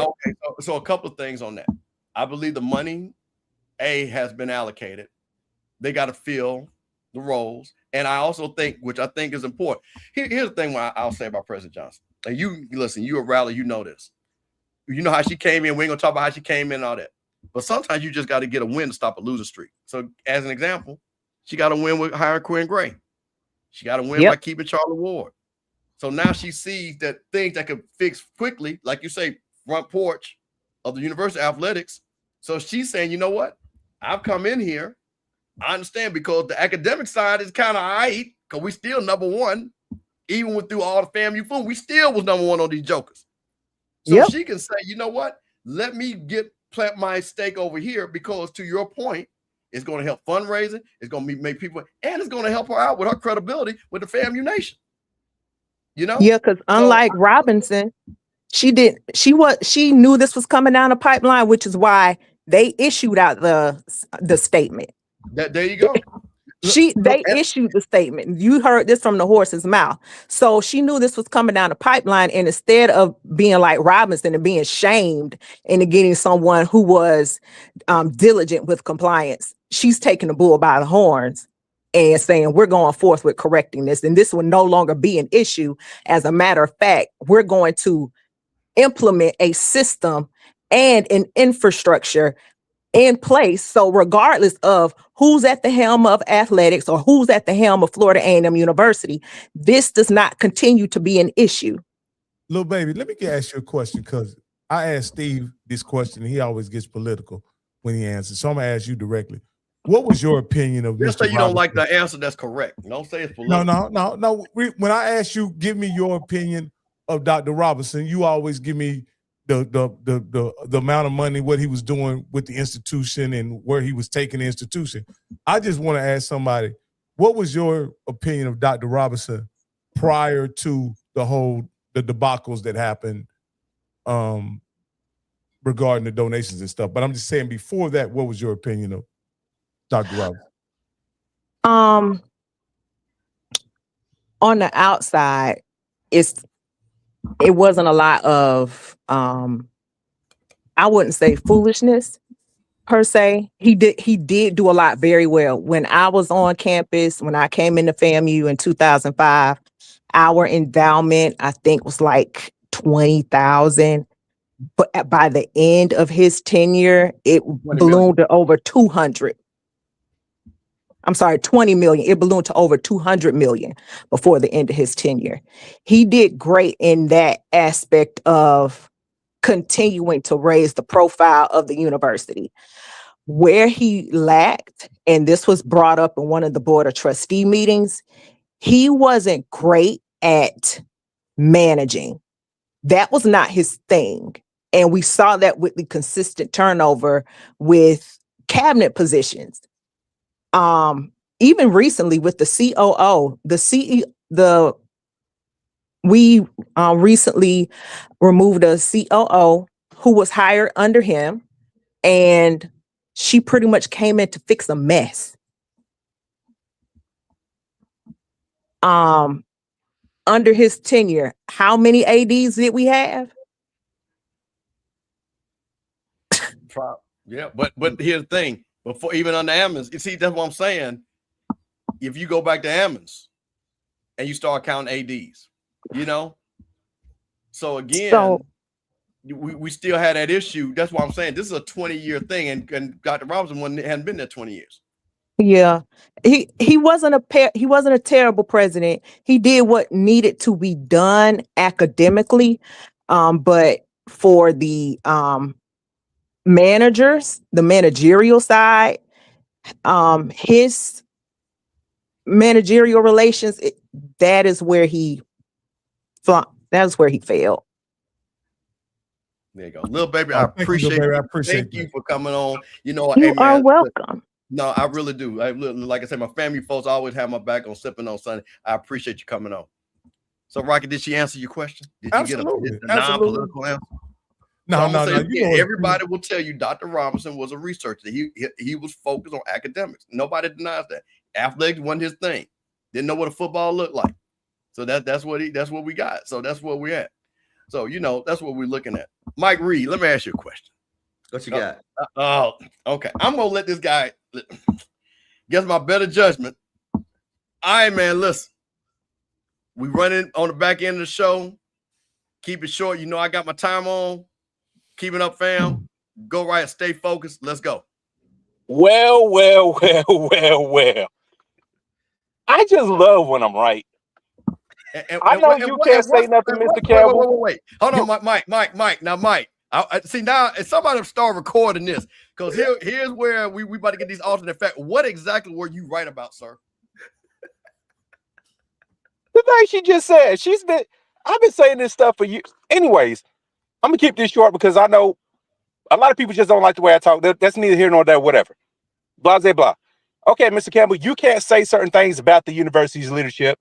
Mike Reed, he has attachments and affiliations with Jackson State.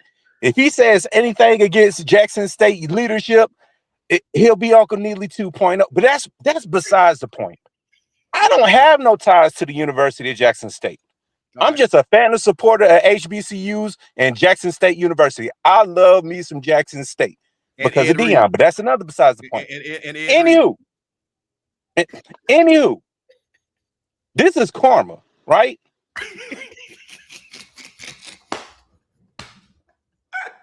All y'all had to do was hire you know who. But no, you wanted a higher grades. So, of course, karma weighs its ugly head. And, of course, you're in the APR position that you're currently in. All because you failed to do the right thing that you could have did 4 years ago. I'm not going to let you listen. Before the cozy hire. But go ahead. Wait a minute. Who are we supposed to hire? Say the name for me. And when you already know him? You already know this. No, I don't know. When were we supposed to hire him? You just said his name. Ed Reed. When were we supposed to hire Ed Reed? I'm asking. I'm asking. If I'm a monkey's Mr. Campbell, you're smart. You're a genius, man. You are a straight up genius. Answer that question. If you don't answer the question, I'm gonna hang up on you. What year Ed Reed supposed to be hired? Before the cozy hire. Okay, see, this is what we have Sippin on Sundays. But I have a question. I didn't say that to say all that. Wait a minute. That's besides the point. I just had one question and I'm gone. Go ahead. Yeah, go ahead. Yeah, because I'm about to clean you up. Go ahead. Okay. My question is, what systems are currently being discussed by the University of FAMU to put in place to track these transfers that are transferring into the university? What is the system and what is the plan? So this APR issue can no longer be an issue. 10 adults to every one student athlete with surveillance cameras will fix all of this. The Ivy League does it. Most higher learning institutions do this. They have surveillance cameras everywhere. They have eyes and ears on every student and every student athlete. Y'all don't have the money. You don't have. I had to. Thank you. Thank you. I had to. Okay. Let me. Hey, Steve, can we just cover one thing? Like, I got to do my messy moment for a moment. I got to just do it. This ain't got nothing to do with HBCU, but you can listen, man. Just sipping on Sundays, bro. Go ahead. I just got to. Mike, you okay over there, Mike? You good? Yeah, I'm good. Well, I just want to bring this up right here. What do y'all think about this right here? Yeah, Rocky. Now we talking. Now we talking, Rocky. Now listen. Okay. Listen. All right. And the only I knew we had a lot of stuff. Mike, the only reason why I didn't bring it up because we had a lot of stuff to get to. You know what I'm saying? And everything. Because we had stuff from last week. All right, I'm gonna make, since you want to be messy, real quick. And I'm gonna give us 30 seconds. People don't want to hear about this. We all know they was knocking. They got caught knocking. And my thing, so I have never liked Diana Rossini because her and Josina Anderson were both on ESPN. And Josina was way better reporter, looked way better. Hey, I love some Josina. And I think they kept Diana because they thought she could replace. And Diana Rossini wants to be like she is hot, and she's not. She's not no good-looking woman. She is not no fly summer gun, and she wants to be at. And that's what she wants to do. And she puts her little Italian chest up with that big nose, and that's how she be hollering at cat. Now, this ain't the first time people said it, because even the GM over there at the Commander said that she was right to slick it up on her husband. So she needs to stop that lying, talking about she was with her girls. You're going to go to a hotel 135 miles away from the NFL meetings just by random, and we ain't got now picture with y'all girl. Now, listen, we got too many women in the chat. I got a woman I date. Every time she take a picture, it's going to be 4 or 5 her girls in that picture. So I'm just going to tell you that. She need to go on fire for lying, like, because that was somebody black, go on fire for lying. And both of them married. And she said her husband ain't even as average looking. Come on, man. What are we doing? So, Mike, I'm going to let you get it, and then we're going to bring Doc up. Go ahead. Oh, Rocky, is this the new Patriot way? Because you got the owner doing what he be doing. You got the coach doing what he be doing. You got Diggs bringing, like Cam said, bringing his girlfriend, his side piece, and his everything all to one game. So is this the Patriot way? Bill Belichick rolling over in his grave right now, man. Hey, this is what I want to say, though. I just want to say this right now. Again, I think we're being presumptuous about what was going on. We really don't know what was going on, right? We don't know. Okay, let me ask you a question. Wait. Let me ask you a question. You are married. Absolutely. I don't think I've met your wife, but I have talked to her. Yeah. Lovely woman. You have a great family. If you say, hey, honey, I'm going over here to the Celebration Bowl, hang out with Coach and Mr. Campbell, and she see a picture of you holding hands at a pool. Tell me Mr. Campbell, not just holding the hand, them hands were locked in. We're in a bathing suit. Now, but tell me, I know, and then we're gonna end. You tell me exactly. What Hey. Now, here's where I'll say the issue is. It's a very poor look. Poor look. No. I need you to answer this question. It's not going. It's not going to be right. I'm gonna have some trouble. It's going to be some smoke in the city. Okay. Yeah. So it's going to be some smoke in the city. But my point in saying it is, do we still abide by the notion that a man is innocent until proven guilty? No, absolutely not. Listen, he was from them pictures. He was caught red-handed, bro. And I ran across another picture the other day where one of them, when they was in a swimming pool together, not a swimming pool, but hot tub. They was in a hot tub. Those are all the pictures. That's what I'm saying. You ain't. Yeah, well, I only saw 3 the first time. I saw them. Well, I seen them all, and I'm gonna say this again. If I could, because she won't call in. But if I could put her on the phone, she would tell you I would slap this at our Steve.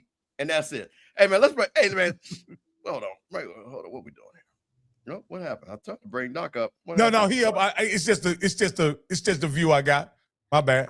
Okay. Oh, what's going on, y'all? Doc. What's up, Doc? What's happening, y'all? What's happening? What's going on, Rocky? What's up, man? What's going on, Drive? My guy. Man, Look, man, Doc, now listen. Now, I know you part of the ops sometimes. Now listen. I know you. I just got off. Look, I just got off work, bro. I saw your show, and I know how y'all be doing your side shade about FAMU. I watched it. You know, I watch it every day. Hey, but you know what though? But you know what though? I was being real serious about the whole APR thing because it makes no sense that your leader. First of all, I'm about to sound like Charles Barkley. First of all, the last dude that was on here talking about I can't question my leadership. Why am I paying my tuition and my alumni dues and all this stuff, and I can't question my leadership?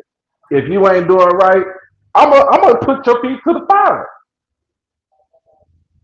I'm gonna put your feet to the fire, regardless of what you say. But at the same time, though, I mean, it starts from the top up. Like, family should not have been in that situation, like you said. As far as with the APR, it was fixed for a little bit, but now, the NCAA brought down the hammer. Doc, let me ask you a question. What it is. I showed other schools with the same APR. Why y'all not talking about them? Or y'all just didn't know about them? I don't know. I showed you other schools the exact APR situations for FAMU. They ain't won nothing though, Steve.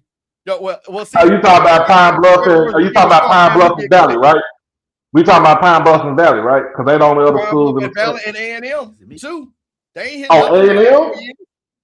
Oh, there we go. See, now when you got 4 schools with APR issues in your whole conference, man, that makes it looks bad on your conference. It looks bad on your conference because in a sense you got 8 competing teams, especially with football that's fighting for a spot in in the SWAC championship game and trying to make it to the Celebration Bowl. But at the same time, this again, in the East, Doc, the only school that for the 4-year average, the only school that hit the number was Jack State, and I saluted Jack State. Every other school either has been under all 4 years, or like Alabama State, which again I gave Eddie Robinson a shout out because I know he's correct. But 3 of those years in that measurement, they were under. Right, and he found the way, but he found a solution to fix it, though, right? That's the whole thing. Yeah, but wait a minute, hold on, wait a minute. See, this is what I'm trying to tell you. Facts matter over here. So listen, Alabama A&M got a new coach, right? Right. FAMU done had 3 coaches in 3 years, right? Yeah, you can say that. The only T Buck just got that Valley, right? Yeah, this is 2nd year. Okay, there you go. So that's what I'm trying to tell you. And the only person that's been there for all 4 years in the East has been Coach Woody and Eddie Robinson. So you talking about you can't fix something if it was already broken before you got there. There's nothing to fix. The only way you fix it is over a 4-year run. So you're not even giving, and I'm not saying you, I'm saying people are not even giving people enough time to fix it because the people that broke it are not even there. And that's not there no more. And wait a minute, and let me say one thing. That's the reason why I did this show, because, and not you, because I ain't talking about you, but there are people, A, didn't know how APR was calculated, how quick going, and B, did not know that this is a systemic issue that is very easy to happen. And that's why I show all the schools in the East, because people talk about old FAMU, and I'm like, only Jackson State is the only one that's tracking correct. So slow that roll. And I'm not trying to knock everybody down, but my thing, if you're going to do it, let's have an honest conversation. Now I have a conversation because I don't like FAMU, and it gets clicks on my little crew. Nah, we ain't doing that over here. I'm being sick, but that's the day when I did. What I'm saying is, like yesterday when I did my show, I was being upfront and serious about it because, like I said, it shouldn't came down to this situation where you got hit with a level 2. That's almost in a sense in NCAA talk, damn near getting almost to the death penalty. If you really think about it, that's not true because, bro, it's not true. But it's close. But it's close to. Doc, that's not true. So stop. Don't do that. That's what I'm saying. You gotta understand something, bro. I just showed Jackson State had a championship band. I literally just showed it. So come on, man. Let's not do that. What I'm saying, bro. If you listen, I'm gonna say I don't want, but see, I don't. This is my whole thing. This is my whole thing. I don't want FAMU to be in a situation like this because we've already known. We've seen it. We've seen it with Jackson State where we had APR issues and where they came and snatched the SWAC championship game from us after we done participated the year before. I think where we couldn't cut, your practice has been cut because you got to make sure that the kid get into the classroom. But it is, sometimes it also depends on when the kids when they transfer. And something that I said, me and Troy, we talk about this all the time. We can't really have APR in this day and age of transfer in the transfer portal and stuff like that. Because there's so many moving parts, and so many kids that's moving from this place to that place, and it's hard for other schools to try to track the graduation requirements and stuff like that. So like once to me, I feel like once a kid leaves out, they have their whole year to make sure that they do what they're supposed to do at their next school. And if they're not up to it, yes, it's going to fall back onto the school. But it shouldn't fall back onto the school because they're not there no more. It shouldn't be on their record. You get what I'm saying, though? No, well, I think, listen, okay, that's been the art. But see, again, that's why I don't know when you joined because you might have been late. But I just joined up. Yeah, you go back. So Doc, listen, if you go back, I broke down how APR works. A lot of people do not know how the measurement works. I did a whole breakdown. And I'm agreeing with you, but we also remember because we only have 63 scholarships, the weight works against us. You see what I'm saying? Because each student counts more points compared to an FBS school when they got 85. So they can lose 10 and they're good. We lose 10, we're automatic. If you lose 10 students, and I'm talking about eligible students, I don't know if you know the difference between eligible and ineligible and how the points work. But if you just lose 10 students who are eligible, you are automatically under APR. Did you know that? Steve, that new camera got you zooming in and zooming out again. That camera got you, man. That camera got you working. Man, listen, you got that good camera. Got that good camera right there. But I see what you're saying. If you could give me I'm gonna go back through and look at the show and see how you broke all this down, and then way I could put up, I could bring up my synopsis when I do my next show, probably tomorrow. Yeah, Steve, I got a question for you. Let me say one thing. Yeah, Doc, because see, this is what happens. A lot of people don't understand the point system, and they feel, and it is too punitive so I'm agreeing with you. I think we all agree because if a kid is transferring, especially if he's academically eligible, that should not be punitive. That should not be, the kid is moving on. It is, but in this scenario, again, it is very punitive because you lose one of the 2 points that you get. So if you got a kid that is tracking like Andrew Body, Andrew Body's a perfect example. So when he left Texas Southern, they lost a point. Now he was academically eligible. He's doing great. He's an academic All-American. So when he moved forward, they still lost a point. Texas Southern should have lost a point, but they did. They did. So there you go. Once a year is over with. That year is over with, and Andrew doing what he's doing at Alabama State. I think they should get that point back. That's how I see it. Right. You get what I'm saying? Like, but I'm just going off what you said, Mr. Campbell. But I'm just saying, like, once they leave, if they are stay academically eligible and stuff like that at their new school, I think their point should go back to the original school where they transfer. Well, that's the problem. It doesn't. And that's where, again, schools are getting hammered because you're getting a double whammy because you're getting 0 points for the ineligible kid, which you know you're going to have. And then you got kids that are tracking progress to graduation and you're still losing a point. And again, if 10 guys, and again, that are eligible, leave your program, you are automatically under, which puts you, and then you're like, man, they're not doing a great job. Actually, you might be doing a great job if all 10 kids are tracking to graduate. So that's what we got. Rocky, go ahead and answer your question. We're going to let Doc get out. No, the last question I was going to ask was, Steve, how does the 105 affect APR? Well, so right now, the scholarship track is only on, I don't know what's going on in the new rule. The track is 85 for the FBS and 63 for us. That's what's tracked. But this was the first year of 105 right here. Well, I don't know. Right? I don't know what I'm saying. I don't know because that's not even been calculated yet. Okay. The calculation is only on the 63 and the 85. Gotcha. That's what. Hey, Doc, when the next time you gonna be on? I'll be on tomorrow night at 7:00. Well, there it is. This Doc Holiday, HBC Overdrive, all things Jack State over there. Got my man Troy hanging out with him and stuff like that. That's what we got, man. Appreciate you, Doc. Mike, yo, you hear these folks? Mike, what do you think about this discourse that we've been having right here? What do you think?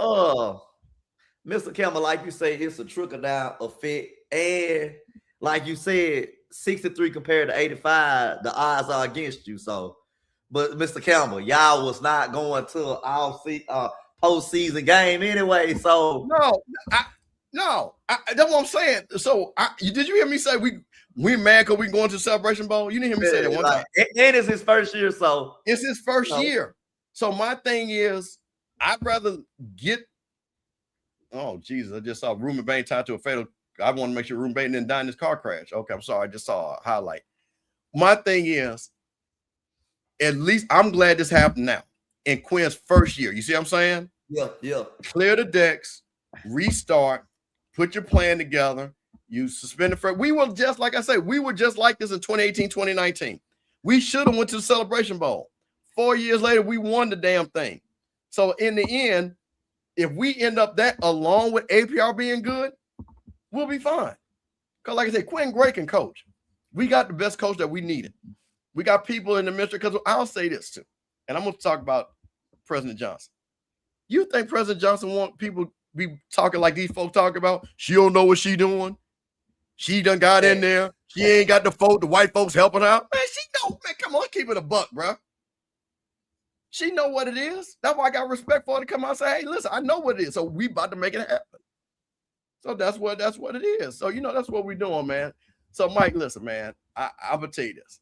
I had to do the show. Mike, they was waiting for it, Mike. But, Mike, I think we gave the people what they wanted tonight, Mike. I think we gave them a little something. I had a good time tonight, boy, Mr. Kel. It don't even feel like we've been on here for 2 hours and 56 minutes. No, man, listen, Mike. Now, and let me, this guy right here, let me address this before we get up out the door. Hey, listen, like Mike, what y'all do at the club? Last call for alcohol before we do our last call. Yeah. My boy said we need 24/7 surveillance. Bro, what? Listen, man. Surveillance what? Bro, they going to class. I'm going to say this to you. First of all, Cozy, this ain't even on Cozy because this time wasn't even that.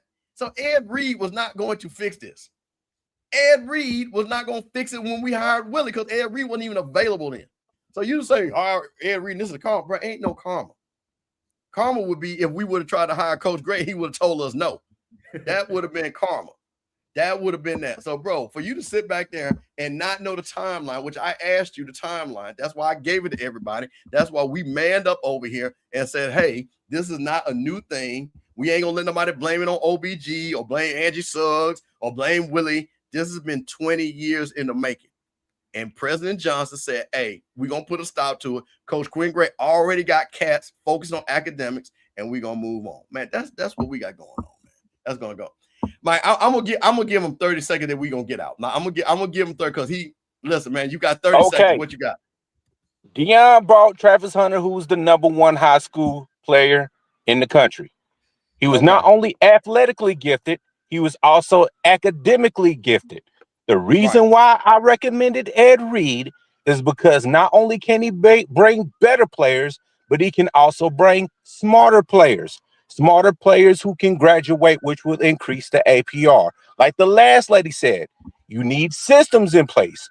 You need to run it like a military because if they feel like they can get away with it, they will get away with it. You need 24/7 surveillance and security for every student athlete. You need 10 adults to watch everything they do from the time that they wake up to the time that they go to sleep. And if you're not prepared to put these systems in place, you will fail these student athletes no matter how many you bring in and no matter how many you take out. And I'm going to leave it on that note. It's the system. It's leadership. It is not the students. All right. Okay. Okay. Now I'm going to say this. And I'm going to give you people You did right, Mr. Mike. Does Does Jack State have 24-hour surveillance? Does the Jack State have 24-hour surveillance on their students? No.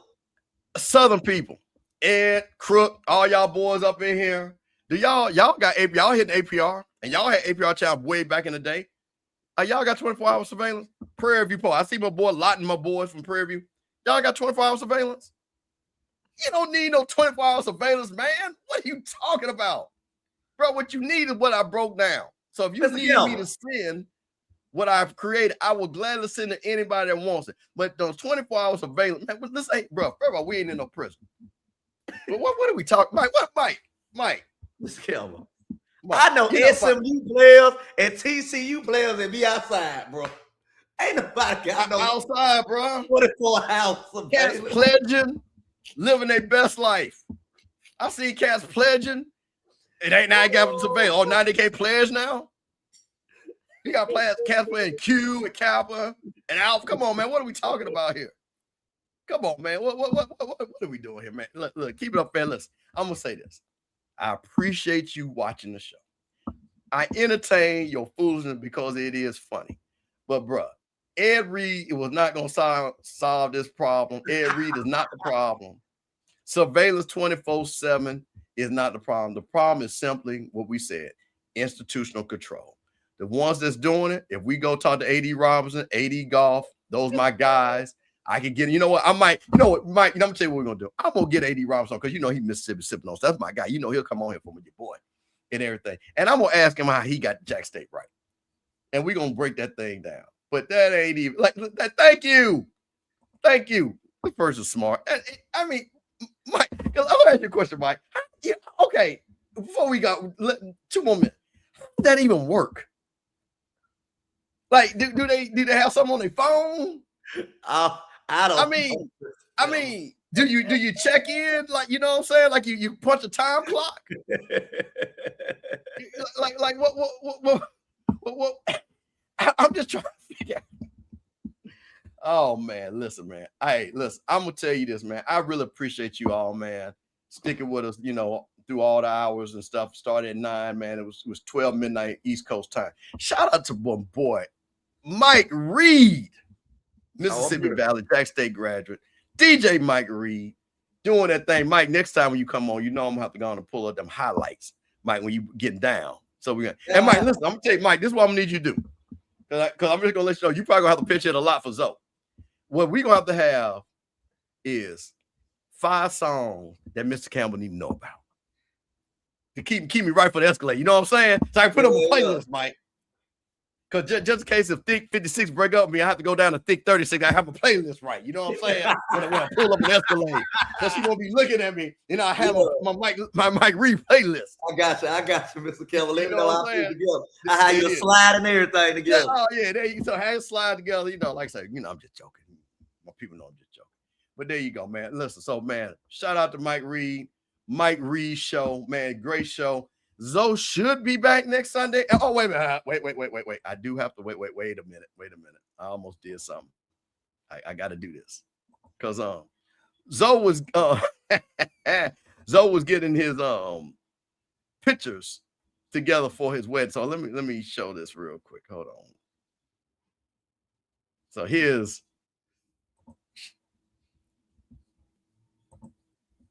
we go right here.